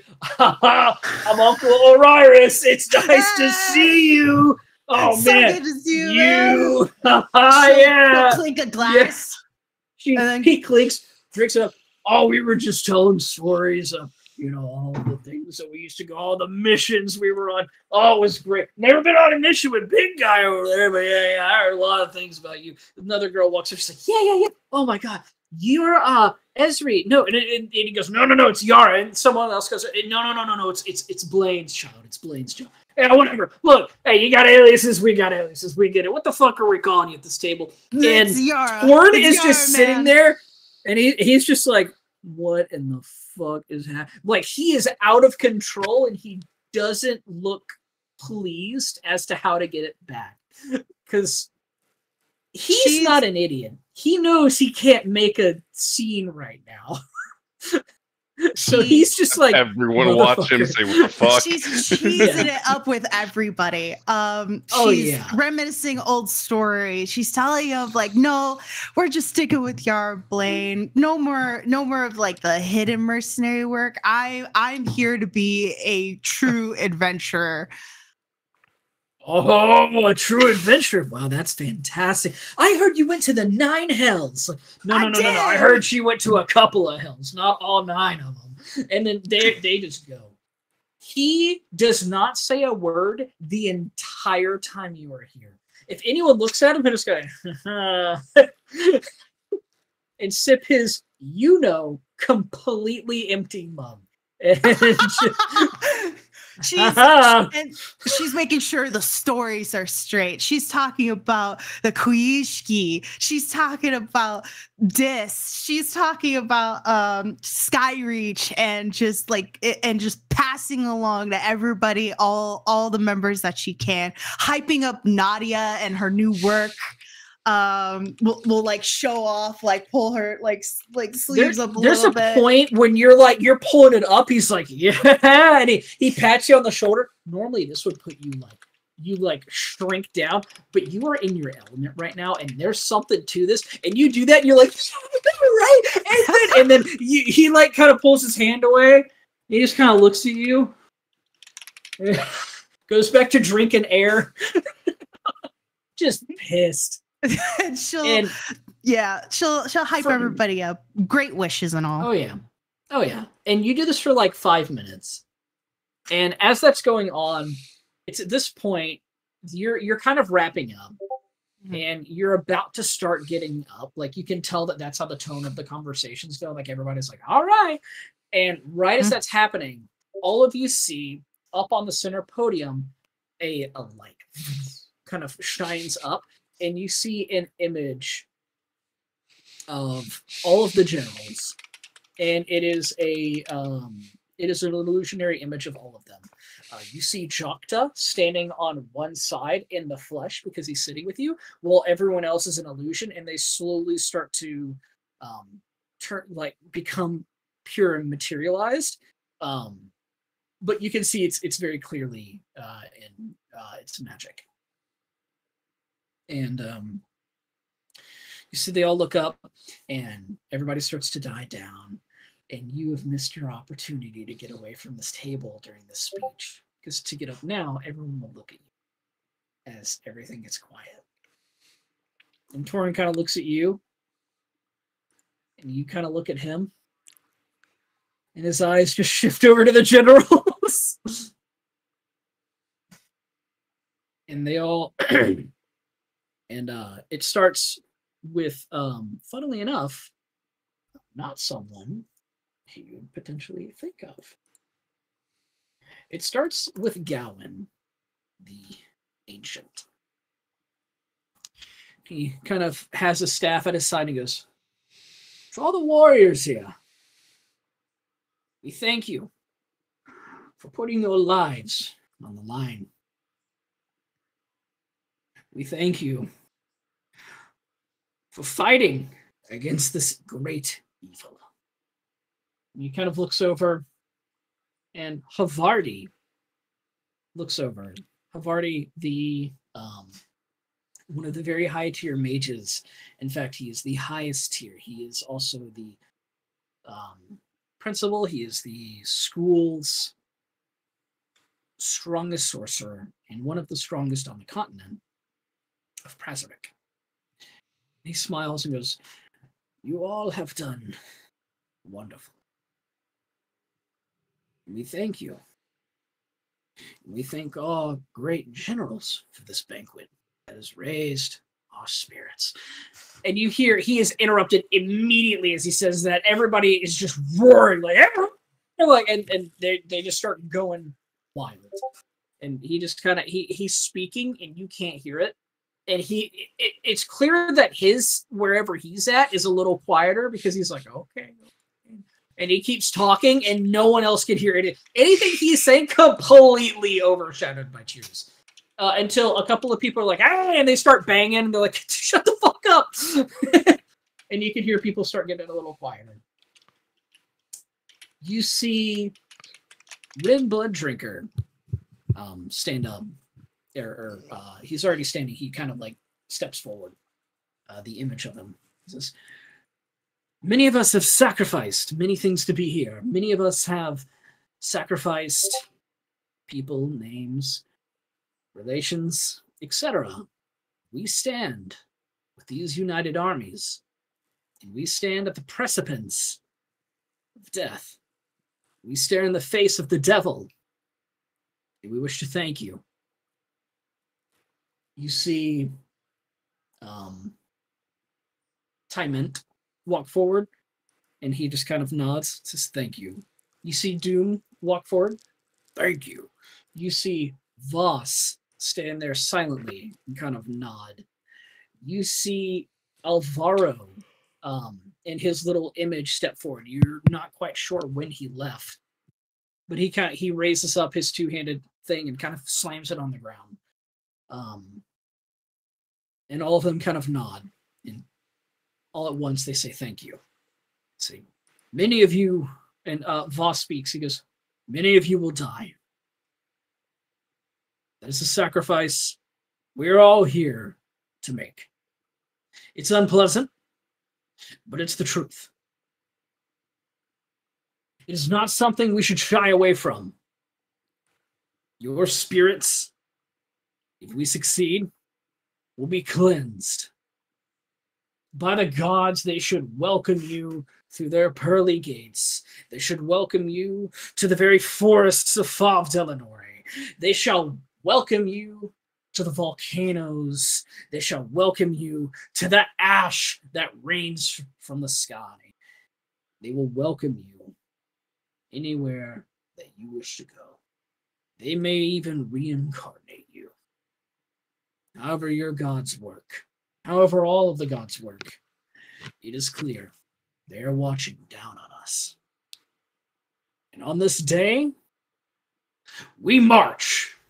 And everybody kind of looks like they're getting ready for the big speech, like they're getting ready for the big moment. He kind of nods his head. And he steps back. It's a little quiet. And everybody's tensed up and they're on edge. They're waiting. And it's not quite there.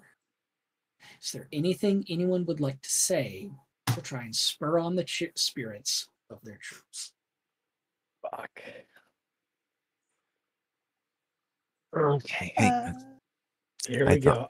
I gotta piss really bad, so please somebody do something. Yeah. before Yeah, I go pee. quick. Okay. I had something a while ago, but then Dro had it. Huh? Yeah, Joe pretty much. Bro kind of Couple killed goddamn it. speeches. Yeah. Fuck Yeah, you. like- I was pissed. Joe kind of killed it. It's just like unfortunate. Like, oh, now there's another quiet moment. Mm-hmm. Who put that asshole on? Yeah. It's more of like that was supposed to be really triumphant, and then no one was prepared for Dro, so it's like, how do we top that? I expected my Yeah. thing to be like towards the end of it, like, oh yes, for Right. battle blessing is like I'm gonna start like, bad idea. Mhm. I didn't make my speech that intense. I'm not gonna change it now. Nope. That's the point. Yeah. Oh, no. He almost ate it. Yikes. Oh no. So how did his thing end off? Yeah, how does it end off? That was all off the cuff, I'm not sure. Oh, okay. If everyone's just sitting there, I'll probably do something. Wait for Hunter and George to get back, though. Yeah, that's fine. It's like I gave a fucking rousing speech, and George Yes, you drinking did. already under Han's seat. Like, Like, what the fuck you doing? Mm. I'm glad no one questioned that bit. Nope. A couple people did. I'm glad none of my friends realized what the fuck I did. Nope. Zarius Not a probably clue. knows because he's over there. Didn't you think? Yep. Should I? Because you have the I book mean- and dwarven gods. Either you do or I do, but someone has a better charisma modifier than I do. So I don't. Oh, hey, Doesn't matter. I could make one, but I don't know. Like, I'm I not don't know if asking I- for I don't- saves. yeah. Okay. I'm not asking for checks. Oh, This isn't that. Caught onto my just- it That's caught onto even my worse. baby toe. this is just passion time. Oh, Ooh. this is just passion. So we just kind of ended off, got quiet, and stepped back, and everyone's like, "What's going on? What's going on?" Right?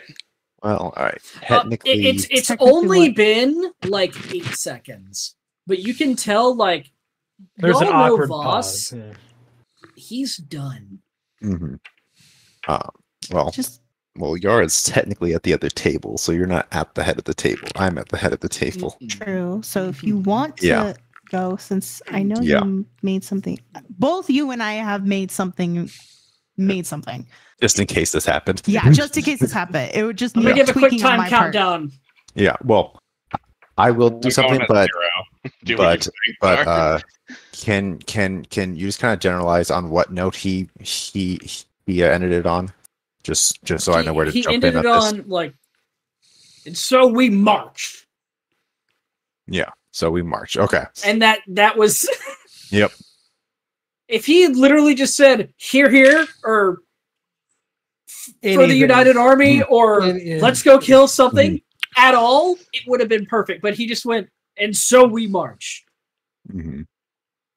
And then after kind of a couple Yes. awkward seconds, I guess Yeah. Zarius is then going to stand up, and if there is magic amplifying him, great. Oh. So just roll with it. Okay. When you lift up Mhm. at all, like the moment you do this to stand, Mhm. you see 2 servers look at you and they immediately start muttering something, and you see a light from a bit of the wooden scaffolding, and you see someone start casting a spell onto you, and you see another image of yourself start to materialize as you're like getting up. It looks like it's already showing him standing up. Like they're on it. They're looking at the heads of tables right now. Okay. We know why we're gathered here today. We know that there's evil out there. And I will not lie to you. I'm scared. Scared of what we will lose, could lose. Scared of what has been festering behind those walls. But we have come to face with evil today. But I look around. I see each and every one of you who has chosen to stand beside me. And at that part, as he's saying that, he just lingers a little bit on Yara and a little bit on Torin. And then he keeps going. Even though Lauren everyone's is looking at the stage, and Yara, I assume you're looking at Zarius. Yes. It is a very different, Yep. like vibe. Even though everyone feels that same fear, everyone is ready to push forward to rid this land of this evil. Think of your families, your homes.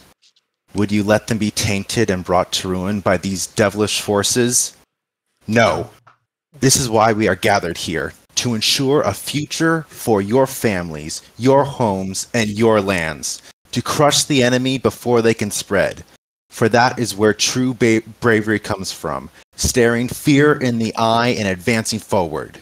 So, together we march. Together we will prevail, and together we will succeed. Together, charge! And they all shout together, and you can hear multiple different tents just roaring. And as that happens, the images fade, and everyone is amped. They're roaring. They're ready to go. And with that, we're going to take a short break. Only one of you was allowed to have a little speech there. No matter how bad or good it was, that's what was going to kick off the sword. Oh, my little speech would have been if like, oh, together we march. If no one would have said anything, I would just slam my glass and Trick. Yeah. Yara, Straight up. I wonderful- was like, if no one does yeah. anything, it's zero. I'm doing that. I just Look don't at have my decimal Libitina. marks. This has liquid in it. Wonderful job, by the way. Libertina's got to have her little moment because everyone has had like something. Libertine doesn't get moments. She just Libertina's going to have a moment of stab killing everyone once this is over with. Her Yeah, moments my moments are Killing people that you need killing not to kill. people. Yes. Yeah. All But right. for now, I'll be I- back. Everybody take 5 or so. I wrote that speech Go in ahead. January. Jesus.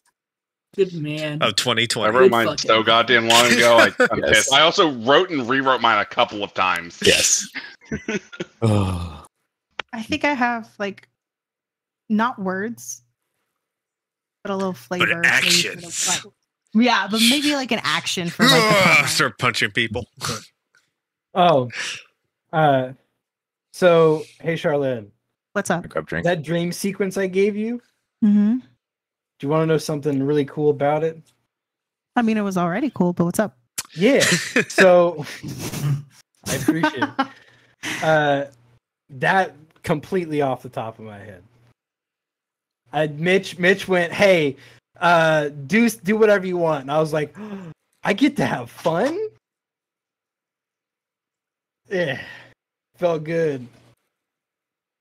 And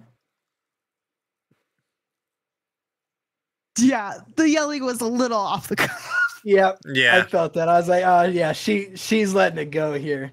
She's been waiting for this moment. The moment that he woke up, came out and was like, "What's up, Yara?" And then everything activated in Charlene. She was just like, "All right, I've been holding this anger back for like fucking weeks.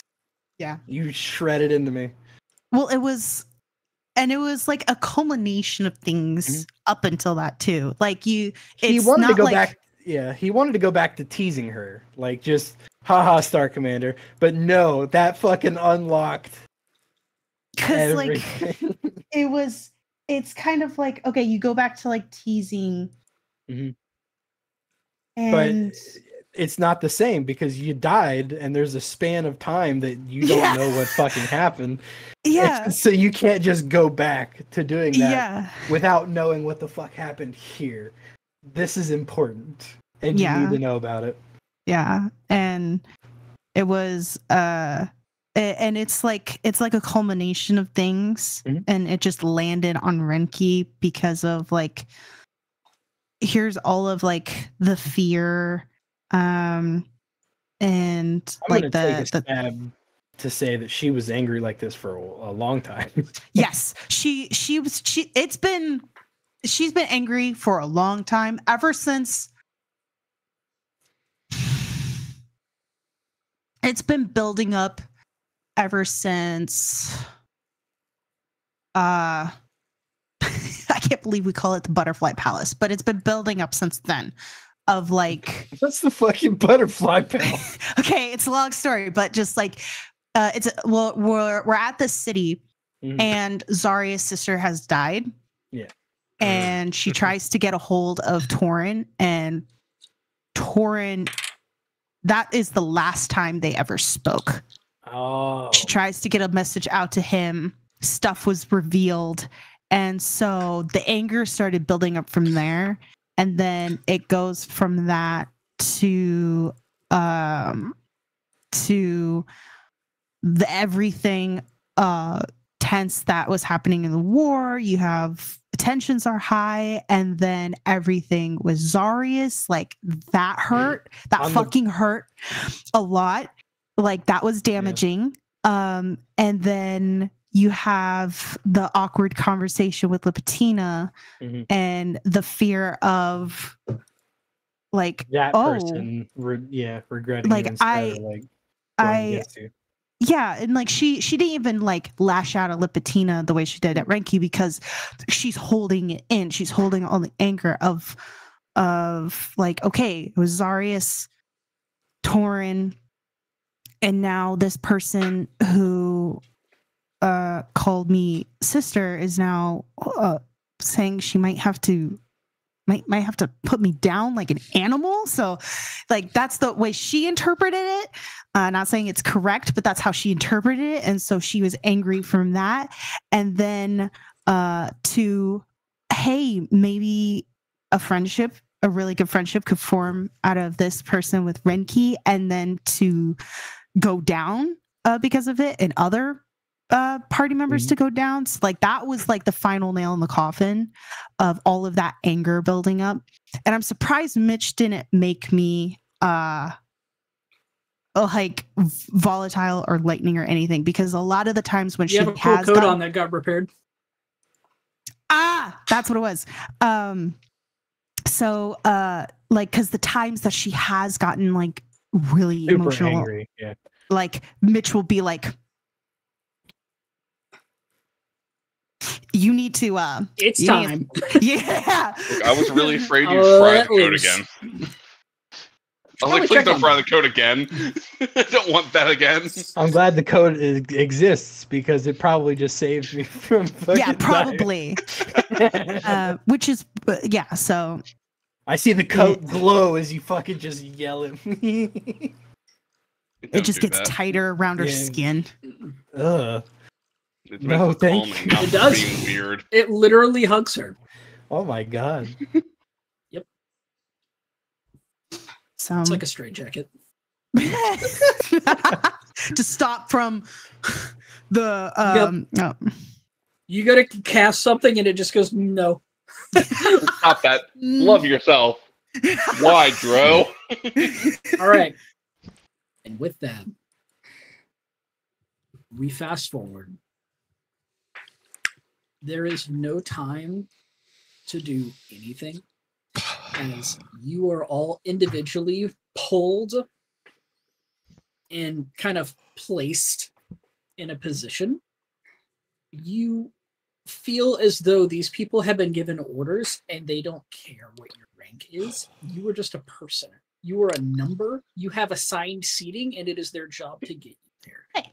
If you're just like, I object, they go, that's not an option unless you need to kill me. Please say if you're going to do so, but otherwise, you go over here. And they just kind of make sure everyone gets in their place for the start of the battle. George, how do you kill your attendant? Yeah. He wasn't even there to begin with. They're still trying to find you. What attendant? We don't know what you're talking about. Yeah. As everyone is ushered outside of the 10, or outside of the very large, we'll just call it a 10, out of the hall, you see thousands, tens of thousands of people lined up in different formations, further than your eye can see. On your left, right, and in front of you stands the gate. In front of you, there's a path of somewhat corrupted soil. Yet when you start marching on it, not that you're marching on the gate right now, but you're getting in position. And as you all start walking towards it and start marching on it, you feel what could have been. You feel the tendrils that are weakened and brittle now, lifeless and unbreathing.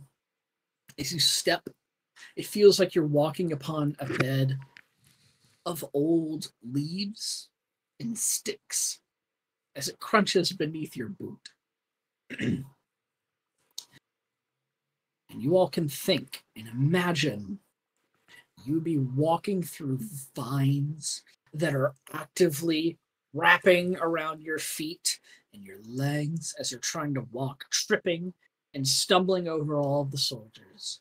Everyone falling on themselves, breaking formation, dropping morale.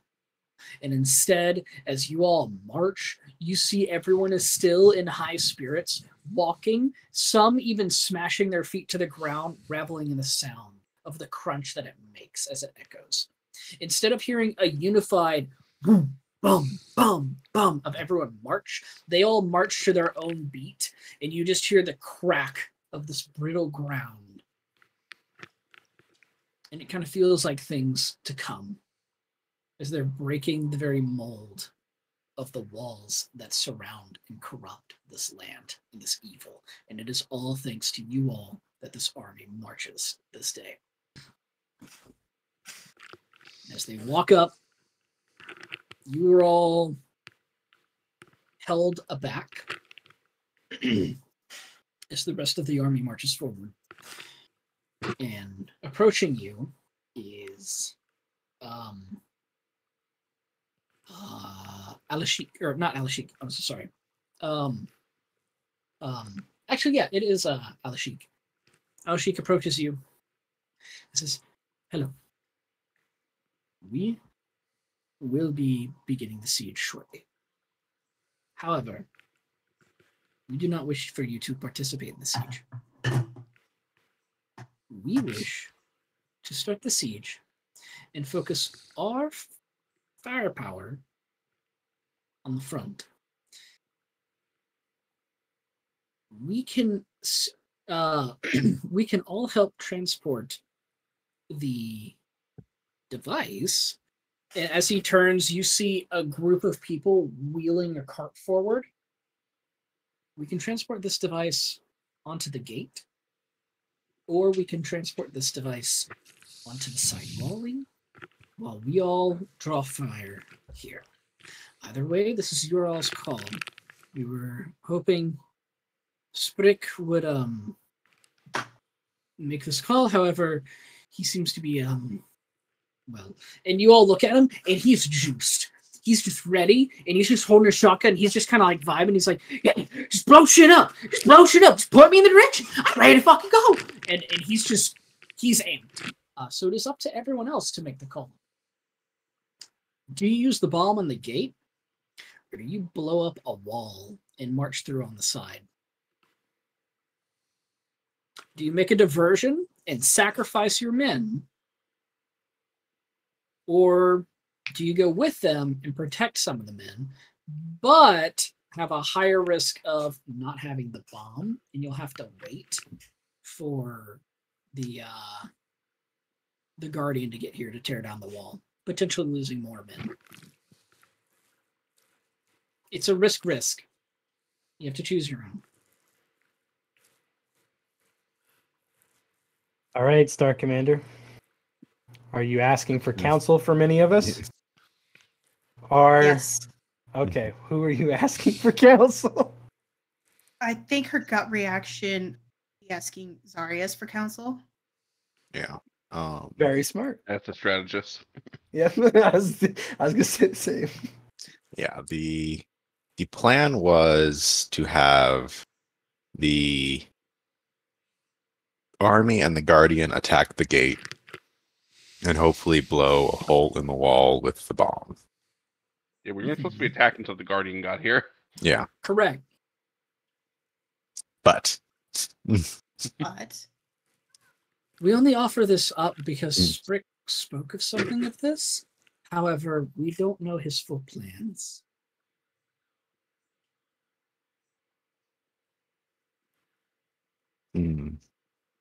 This is the part where we tell Chris that we told him to go die in a corner. We told him to just take the Yes. bomb and go. Yep. You'll be a hero, Sprick.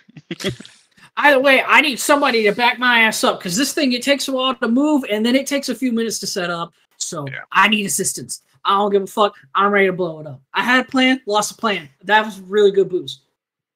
you lost the plan? Yeah, it was in the noggin. It's out the noggin. Zarias, do we you as the plan? Yes, I think that's probably the safest thing to do. The army is set to has plans already to breach in case we don't succeed. But as soon as we do succeed, we have another entry point. So we have options. Yes. Okay. Then we're going to continue with the plan as normal. We will take the Hell bomb yeah. aside. And another rack falls out. Another He just keeps fucking racking it. He just keeps racking it, and he just keeps putting more ammo in.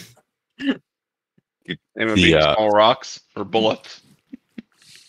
The ammo knows? is slightly enchanted that when it racks, it goes back into his pouch. Yeah. Just infinitely Okay. racks. So yeah. Yeah. Yeah.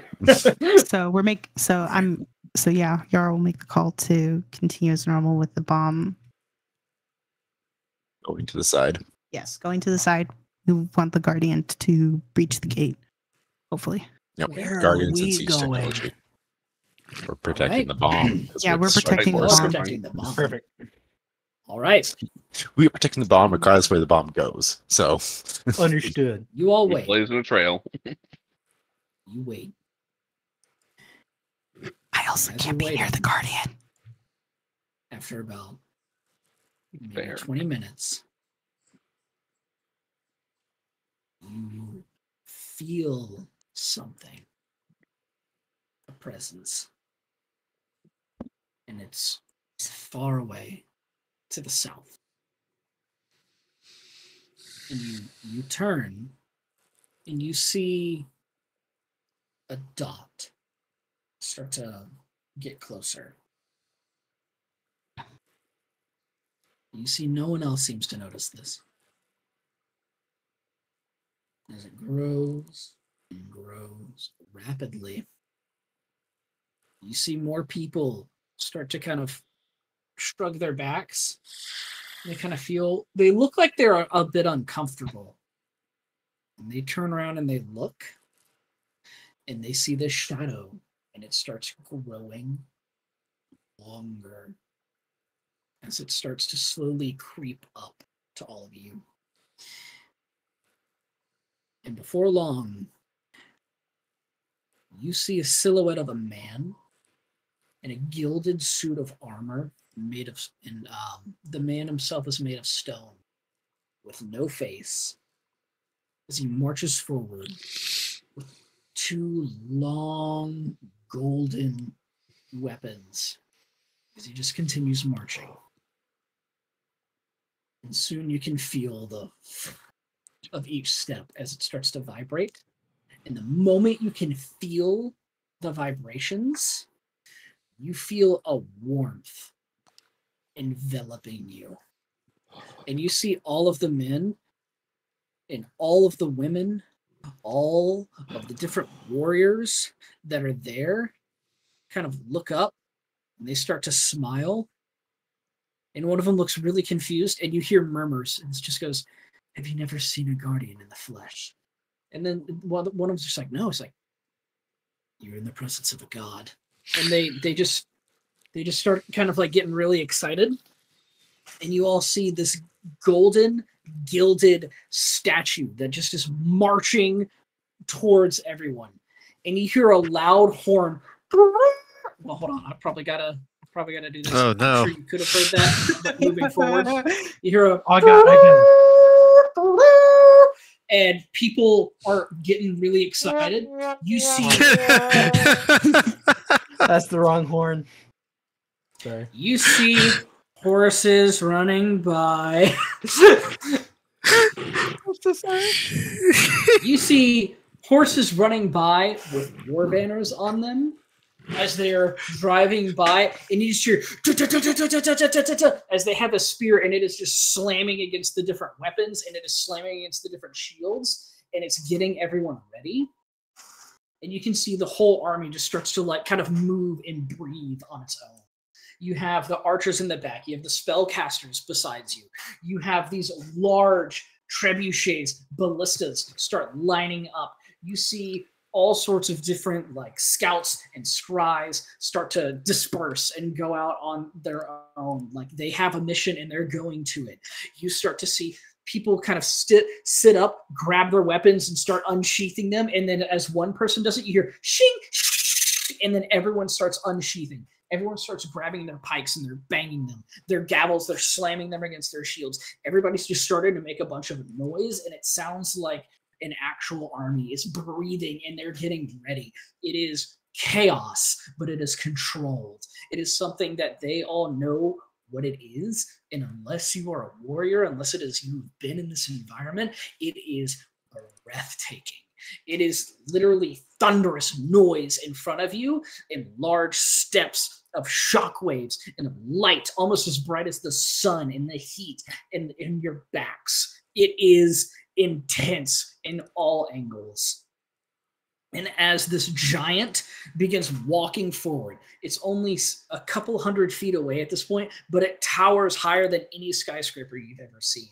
You have seen this guardian. You have seen the statue of it before, and it wasn't nearly as tall as it is right now.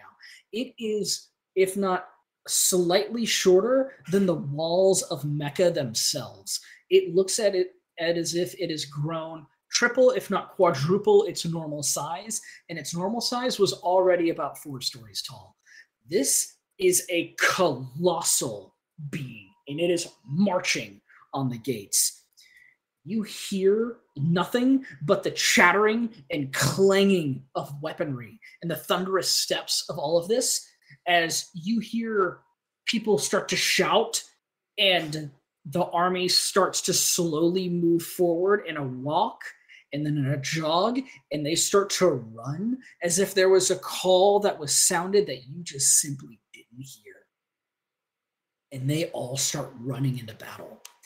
And as they start running, you look forward at the walls and you see what you haven't been able to see this whole time.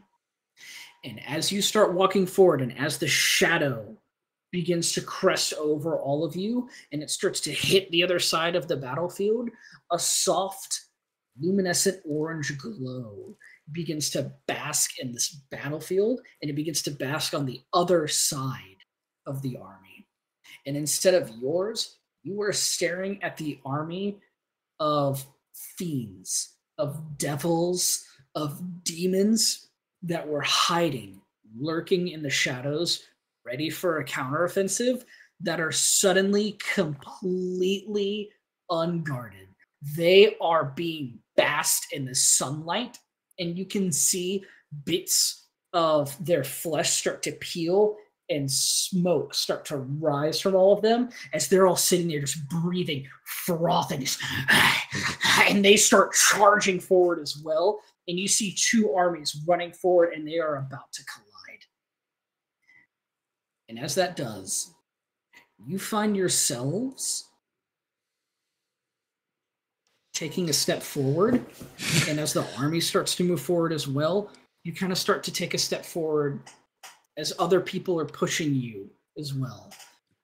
You are almost leaving behind the bomb for a point, and then you hear a couple of people surrounding you go, "We'll come back for it. Right now, we fight!" And then instead of the bomb, you now know your mission. It is to start and clear a path and then bring the bomb to it. You feel it resonating inside of your head, almost like you're getting orders from someone, but it's almost instinct as well. You can't quite explain it. And as you're running forward, you see the armies and they start to clash. You see all of you almost in a horizontal line as you're running forward. As your army spearheads in and starts to open up a way for every one of you to walk up and individually, but also together, fight this army. I would like every person in here to briefly explain what your character is doing for this moment, in this moment only. Thanks to Dro Clarn, you have infinite spell slots during this moment. All of your features, all of your everything is completely uncapped for the next minute as you start this battle. As all of you, as the 6 of you run forward and breathe a path to the wall that you are going to erupt, I want you to express and explain in great detail what you're going to be doing. So instead of rolling for initiative, I would like everyone to roll a d6. Highest person is going to be explaining first. A tie we will roll off later. But everyone please roll a d6. Woo, thank the I wonder Lord. who's leading the way. Wonderful. I will roll for Thank Sprick. the fucking Lord. What? What? You don't want to Dro, go that first? 5 is actually Sprick. I was like, I didn't roll a 5. What happened? Libitina, re-roll. Okay.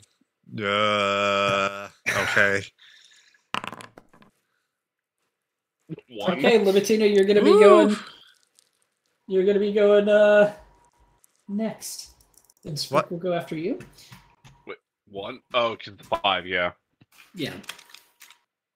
Zarius, Libitina, Sprick. Then it is Esri. Oh, Esri and Rinky, could you both please roll? I'm last. Just another d6. Yep, just another d6. Okay, Rinky, you will be going after Sprick, and then Esri, and then Dro. And with that, Zarius, you run forward. Please explain if there is any terrain, if you'd like to run up something, if you'd like someone to help you, if you'd like to do anything, you just say it. The floor is completely yours. Oh boy. Well, That's also no issue either. yes, with Disgusting. unlimited spell slots in a war scenario. Oh, and when I say unlimited spell slots, just so everybody's aware, whatever spell slots you have, whatever features you have, it's like you can use up all of them. I'd Mhm. encourage you not to do that because we'd be here all day. Yeah. But, you know, like if you're like, I run in there and I cast Fireball at fucking blank level 3 times, or you know what I mean? Just, Mhm. just go for it. But you know what I mean? They will Yes. all come back. Yes. He would start off by running forward, and with shield up, staff in hand, he's going to start whispering arcane words as the end of his staff begins to glow and illuminate and then shine as bright as it was in the tent a couple of minutes ago. And he's just going to start laying in with Sunbeam, clearing paths of enemies until we've kind of pushed through a little bit. And then once that's over, he's going to start dropping it and just start conjuring elementals and other things to keep pushing forward. Okay.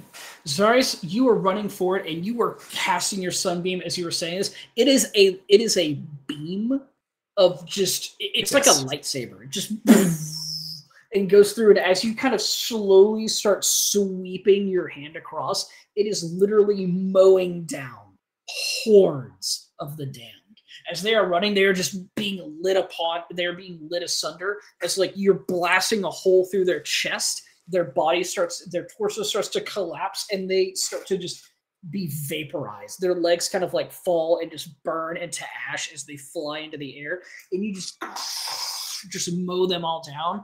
And right as you're done, you kind of flick it off, and as you keep running, you grab at your arm, and your arm just kind of flicks at the air, and out from it comes like five air elementals just fly out, and they just start grabbing people, lifting them, and tossing them into the air.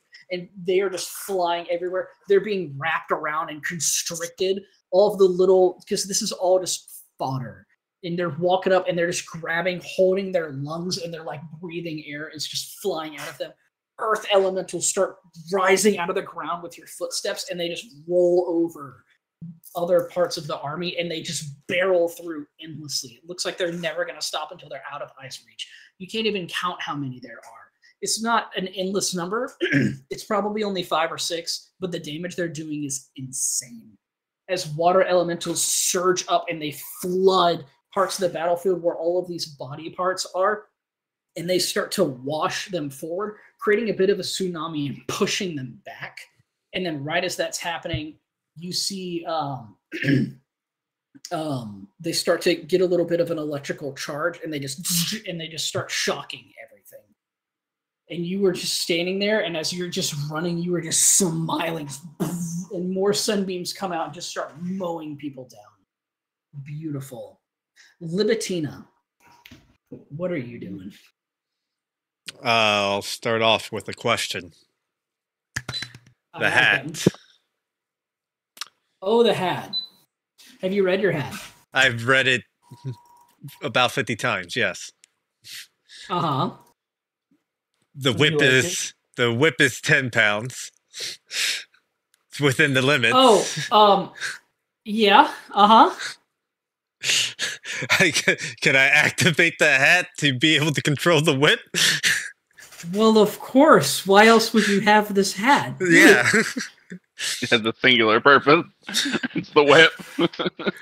I will be... Okay. Then how it will work out. I will say for this, you can whip, shoot, whip, stab, stab, stab, stab, shoot, whatever combo you want. Well, I will definitely pick up this. I will first use the spell that I learned that night with Zarius. I will use Mirror Image. Okay. Split herself into 3 directions. She will continue into the battlefield. Any unseen enemies that she stalks upon, she will go ahead and you will just see a whip come out from the darkness. Since I'm controlling it, I'll grapple their ass, pull them in. You'll just hear whimpers as either a gunshot blast from the darkness or a cruel dagger slits down their spine.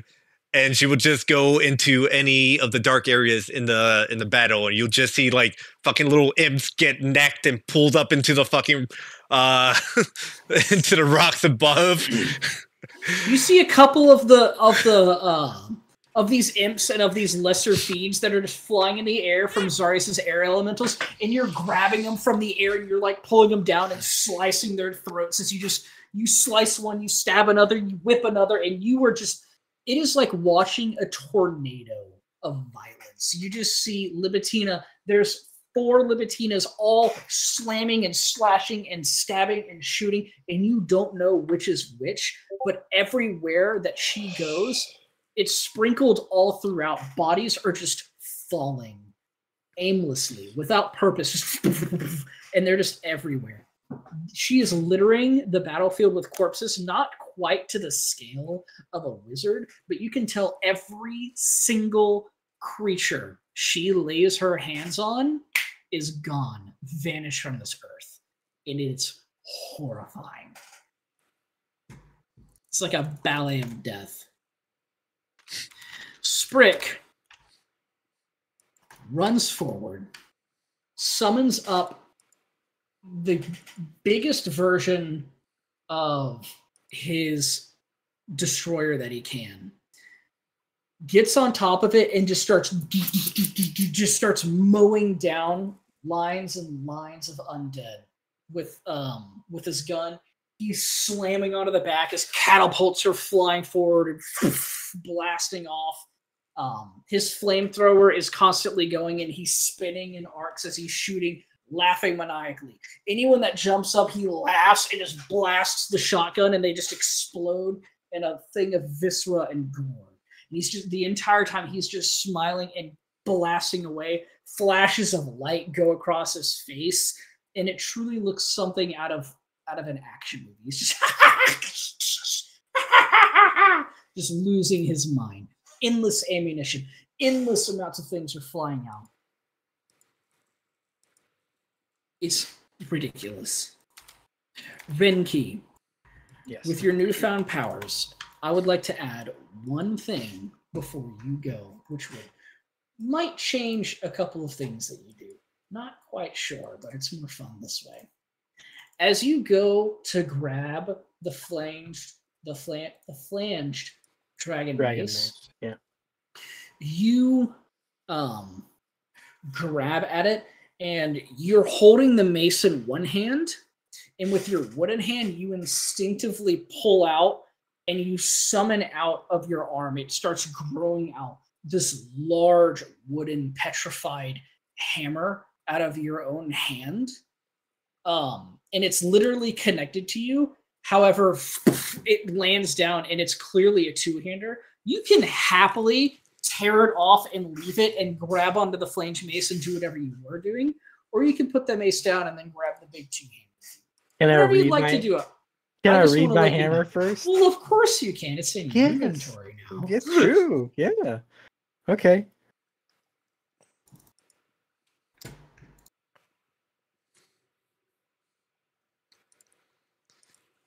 I hope it says it's smashing time. Oh my It's goodness. smashing time. Oh my goodness. Smash and dash. Just S10 for the hammer. No. Yeah. No, it's not. I That'd got be out of the cool. box. I gotta put you in a box. Go back in the box. Crit motherfuckers for like, a shit ton. No, that's not what it does.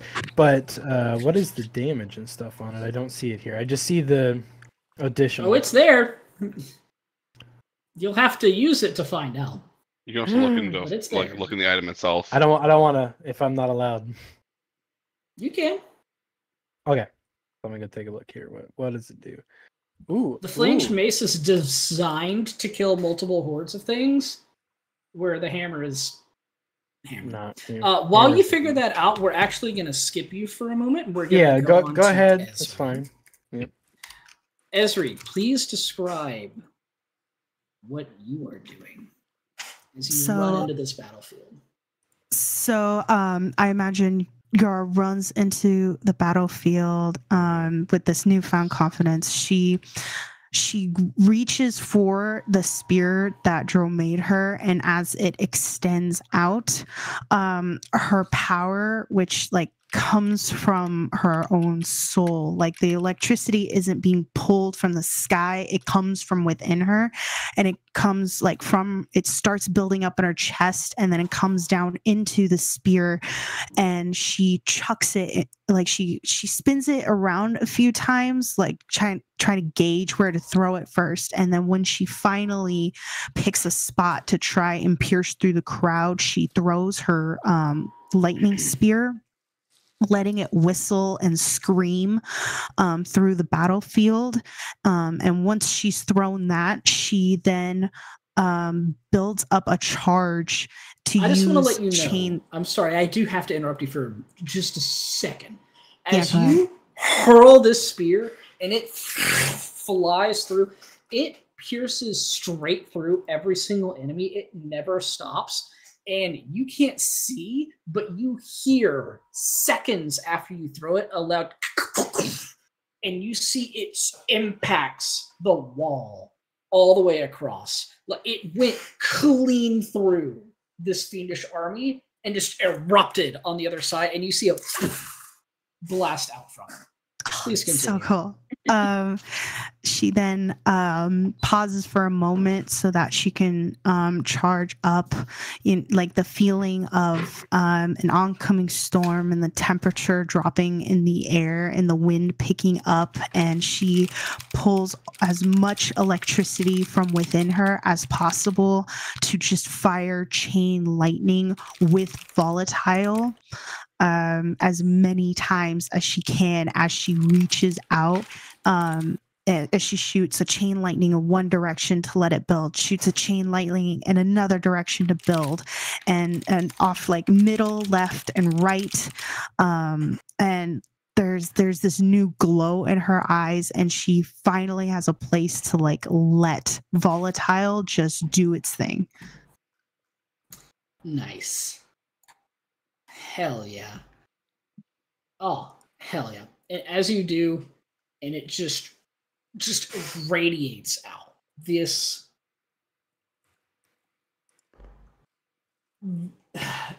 it's hard to describe. Whenever you start casting, because you just start flying in the air inadvertently because of everything that you're using, you're just in the air and you just start blasting out, and it's almost like it's almost like you're just casting lightning bolt, but with extra steps. As you're piercing through, you fire straight through, and it's a straight line, but every single enemy, every single creature it touches as it pierces through, every one of those chains out into a different streak of lightning. And it just, when you see Zarius running up, again, all of this is all happening at once. Zarius is running over to like the right side, and he's making like this cone of like bodies. And then out from that cone, there's strips more as his elementals are just barreling through. You see Libitina, and while she is stacking up a body count, she's taking out key players. Like, rather than just killing all of the little fiends, she's trying to kill the bigger guys. She's taken out a couple of little ones here and there, but she's really being pinpoint with all of her attacks. You see Sprick, and he's just mortar firing things off into the distance. But whenever you do your attack, you literally create a perfect line, and then it just waves out. And they're gone. More replace them. But in that moment, and they just shatter out easily several dozen just in one spell. And then you just let another one rip. You are killing like 60, 70 every single spell. And it's just brutal, wave after wave after wave. And you are flying and launching lightning from your fingertips. It's terrifying. With that, Rinki. So, I would be looking for some druids of some kind, or at least like the more nature-esque part of the army here. And I am going to basically look to go, oh, hey, give me your energy for this. And I'll raise my hammer high with the mace on my back. I'll raise the hammer high. As you start raising it up, you see one druid that's in the midst, like he's like in bear form, just like mauling somebody, stops, pull back out, transforms into like this bird and flies up, undoes his shapeshift and just lands and starts blasting energy into your hammer. He kind of looks like a bit of a badass. Yeah. He's from Fav Delanore. You don't know his name. We're not doing that, but he's just don't worry about just like blasting it. Yep. What do you do? Well, that's another time. So fucking it goes into my hammer, and if you would like, I want to do a little bit of a big exaggeration on one of my things. Sure. What I want to do is I want to use Nature's Wrath. I want to use Channel Divinity, Nature's Wrath. Oh, absolutely. Yeah, but I want it to be like massive. I want it to like fucking spread out and like grab all these things, yank them down to the ground, put them prone, fucking hold them as best they can, while some of the lesser people who aren't as good as fighters can just fucking get in there and get the fucking licks in to try and keep people safe, but also like as much damage as possible. Normally, with your Nature's Wrath, again, it's only about 10 feet. Yeah. You cast this with this power, and almost as if you're following Zarius's sunbeam, you kind of echo like after more come into the flank, and as he's bringing his sunbeam back, you see these twisted roots just come up and just twist and grab all across. They're grabbing their necks, they're grabbing their legs, anything if they find purchase, and they don't hold them. They tear them to the ground. And you see these thorns start to like rip. Some of them just start to pierce and kill them off outright. However, for the most part, you are grabbing, we'll say with just the one cast, you grab I'll dump both of them if I have to. You said I'm saying like with each cast, because you're dumping all of it. Yeah. You're grabbing about 150, maybe 200 different individuals, and they're just being pounced on by the rest of the army as they're running up and going, let's go, as they're just slaughtering them. And as they walk forward, you run up with the rest of the army and you just recast. And then you recast. I fucking just recast, smash the ground. Recast. And you just keep going. And you are helping them barrel through. And again, it's everyone's doing all of this all at once. You're like the Avengers, and this is all happening all at once. And it's insane. Droclarn. Speaking of barreling through, because I have the aura of barreling through. Yes. You know the general, because I have all these spell slots, might as well use some of them. Yes. Spirit Guardians will go out as I start charging forward. Yep. And as I'm just charging through, why did I close my goddamn character sheet? I'm insane. Interspersed between slamming things with Destructive Wave. If there's ever a large group of like, oh, bigger devils that aren't being easily purged, I just start like, you know, the Dovahkiin channel of the words and words of power. Yes. Every few hits, and it's like, oh, too many big things, I let out a word of power and just start evaporating them. Oh, God. Okay. I had for today. Oh my god. Okay. As you are running through, God. as you start charging through, I will thaumaturgy increase my volume if I need to. can you explain again who you prayed to, just so everybody understands whenever I say this, so it makes sense? Hanseath is a guardian deity in Morden's pantheon. He embodies berserkers and battle clerics. So instead of what you would normally see when Dro casts magic of this caliber, where you see almost like an echoing shadow of Moradin kind of helping him, you instead see this dwarven god of war with these golden gilded wings that flash out from behind him and almost in like kind of whip around Dro and kind of flip and just kind of like propel him forward. The spirit guardians that are normally little pixies that fly up and annoy and just stab and laugh at enemies are instead nothing. It is just bolts of light. As Dro is walking forward, it just pierces in, and it almost looks like a spear is just built out of these creatures. Like it comes from nothing. They simply erupt with this spike in them as they start to fall down and deteriorate as he's running through.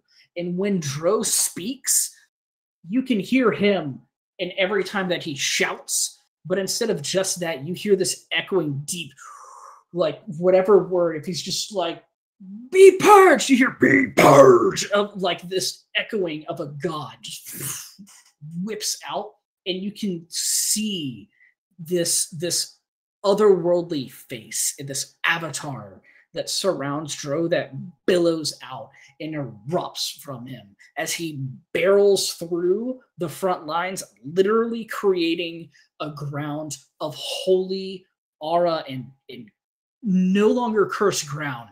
There are no twigs, there are no sticks, there are no vines, there is no roots, there is nothing. When he runs through and he channels everything that he has, it is simply the earth. And you even see a little patches of grass slowly start to sprout out from him as he keeps running through. The combined efforts of all of you, Zarius summoning, literally creating sunbeams and waves. You see Sprick rolling through, creating another wave and bombarding far and off into the distance and gunning down people in complete chaos. You see Libitina flying through, taking down any larger or smaller, more powerful, etc. You see this almost Tauren-esque creature starts barreling forward, and suddenly you just see a knife in its throat, and it just starts to fall, and then you see the sunbeam whip across it, and it rips across the battlefield. You see, as you all start to get a little bit more in tune with everything, Renki, instead of helping out the other soldiers start to funnel behind all of you in this waked ground that you all have created. And you are just vining and grabbing everything around you. Soldiers are slamming and slashing, and they're spreading out. behind you all, but you're mainly grabbing things so that everyone else can be more effective. You see Yara flying in the air, and whenever she sees people that are grabbed and being like toiled and like cursed and grabbed down, she's just firing out lightning bolts, and they just shatter and spark across the ground off into more enemies in the battlefield, so that you'll have an even easier time moving forward. And then, of course, there's Dro in the middle, barreling through and fixing everything as well, shouting words, slamming on his shield and bellowing out. You see all of this radiant energy ripping across from everyone. All of your eyes are glowing in this slight radiant glow. That is Dro, that is the Pantheon, that is everything that is helping you at this exact moment. And as you get about halfway to the area, you look back and you see that you've created this path where the cart is being just ran towards all of you as fast as it can. And on the cart, you see this giant machine. It's turned on, it's billowing smoke. You can hear the like the chug. You can see all these different lights and chemicals leaking out of it, but it is still there. It's Sprick's bomb. And as you are all running forward, you are creating this path. You look out to the side, and right whenever you think things can't get more hectic, you see the Guardian stepping through and just slashing and cleaving just a countless amount of enemies. And they're flying into the air. You see body parts flinging everywhere, and it just keeps slashing. And every time it cuts, instead of it just being this clean cut, you see almost like this golden ichor that stays on everything, and it starts to just tear into and dissolve all these creatures. You see, as you keep marching forward, dragons from the sky start to rain down and start to rain fire, acid, lightning. You see hundreds of arrows flying forward and slamming into the enemy. You see trebuchets firing these giant flaming spheres, and as they impact the ground, you would expect fire to not be as effective, but the moment it hits and it bursts out, you can see that it turns into this blue chemical flame. Libitina, you immediately recognize it as it's flying into the air. That is something you stole from Thea. It is an odd-looking concoction that you remember haphazardly speaking about to someone of like, hey, can I make some potions for everybody? And it looks like whenever they made your potions, Thea had something to do with it. And instead of making potions, she created bombs. And it kind of aggravates you, but it looks really effective all the same. You wish you would have had a hand in it. That dumb bitch. Anyways, as all of them begin hitting the ground and erupting into this blue fire that seems to be burning these fiends, you feel like, for the first time in a very long time, a cohesive unit that finally is here for a singular purpose. You all march forward and you reach the wall. There are still hordes of demons that are flooding forward, but you see your own hordes of men start running forward and slashing them down. As you all start to stop and take a breather and look around, and you start to catch your breath. You expended a lot. Every single one of you just put your heart and soul onto this battlefield, and it takes its toll. But Dro, you stand there breathing heavy, and you can feel a hand on your shoulder, and it blesses you and it calms you down. You feel the sweat drip off of you, and then you feel dry. You take a deep breath in, and you feel the warmth, and it feels like the nice hot sun is basking onto you, and you feel rejuvenated, and the avatar, the spirits, the everything fades. And with it, all of you feel the same pulse of energy, and you feel the same warm hand grasp onto your shoulder. You feel the same sweat drip off. You feel the same energy lift into you. Even you, Libitina, feel this gilded hand clasp onto you, and you swear you can see a smirk out of the corner of your eye as it rejuvenates you as well. You are all immediately given all of your powers back, all of your spells, all of your features, all of your everything. You are staring at this wall as hordes of demons start climbing over it, and they start running you down. Sprit turns around, smiles, and goes, "Let's figure out that fucking bomb!" Climbs on top, just points and goes, "Protect me!" And you all gather around it, and you're like, what a piece of shit. And that's where we're going to call tonight's session. All right. That's fair. Like Chris do his thing. Mm-hmm. Yell at him Well, before if next he session. doesn't show up, that's fine. But either way, it's a lot. Kind of important question. How big's this cart? Please. I'm so glad you asked. Yeah. Oh, fuck. I'll let y'all position yourselves wherever you want. The cart's not super huge, but like, you know, Be completely honest. comparatively. Bro's charging. Stop. 15 feet. Mm. Mhm. It's a big cart. Okay, if Dro goes And he's going to there, be right on it. Rinky goes here. There's just a bulwark of fuck around and find out. Renki, I think, should be further north. So that Okay. way it's like Dro and then you. Well, no, north. Hmm. Because then, Oh, like, okay. There we go. You meant, gotcha. I was Yeah. I was looking as north was the wall, not No. like in relation Yeah. to. Okay, gotcha. So the other thing that's going to be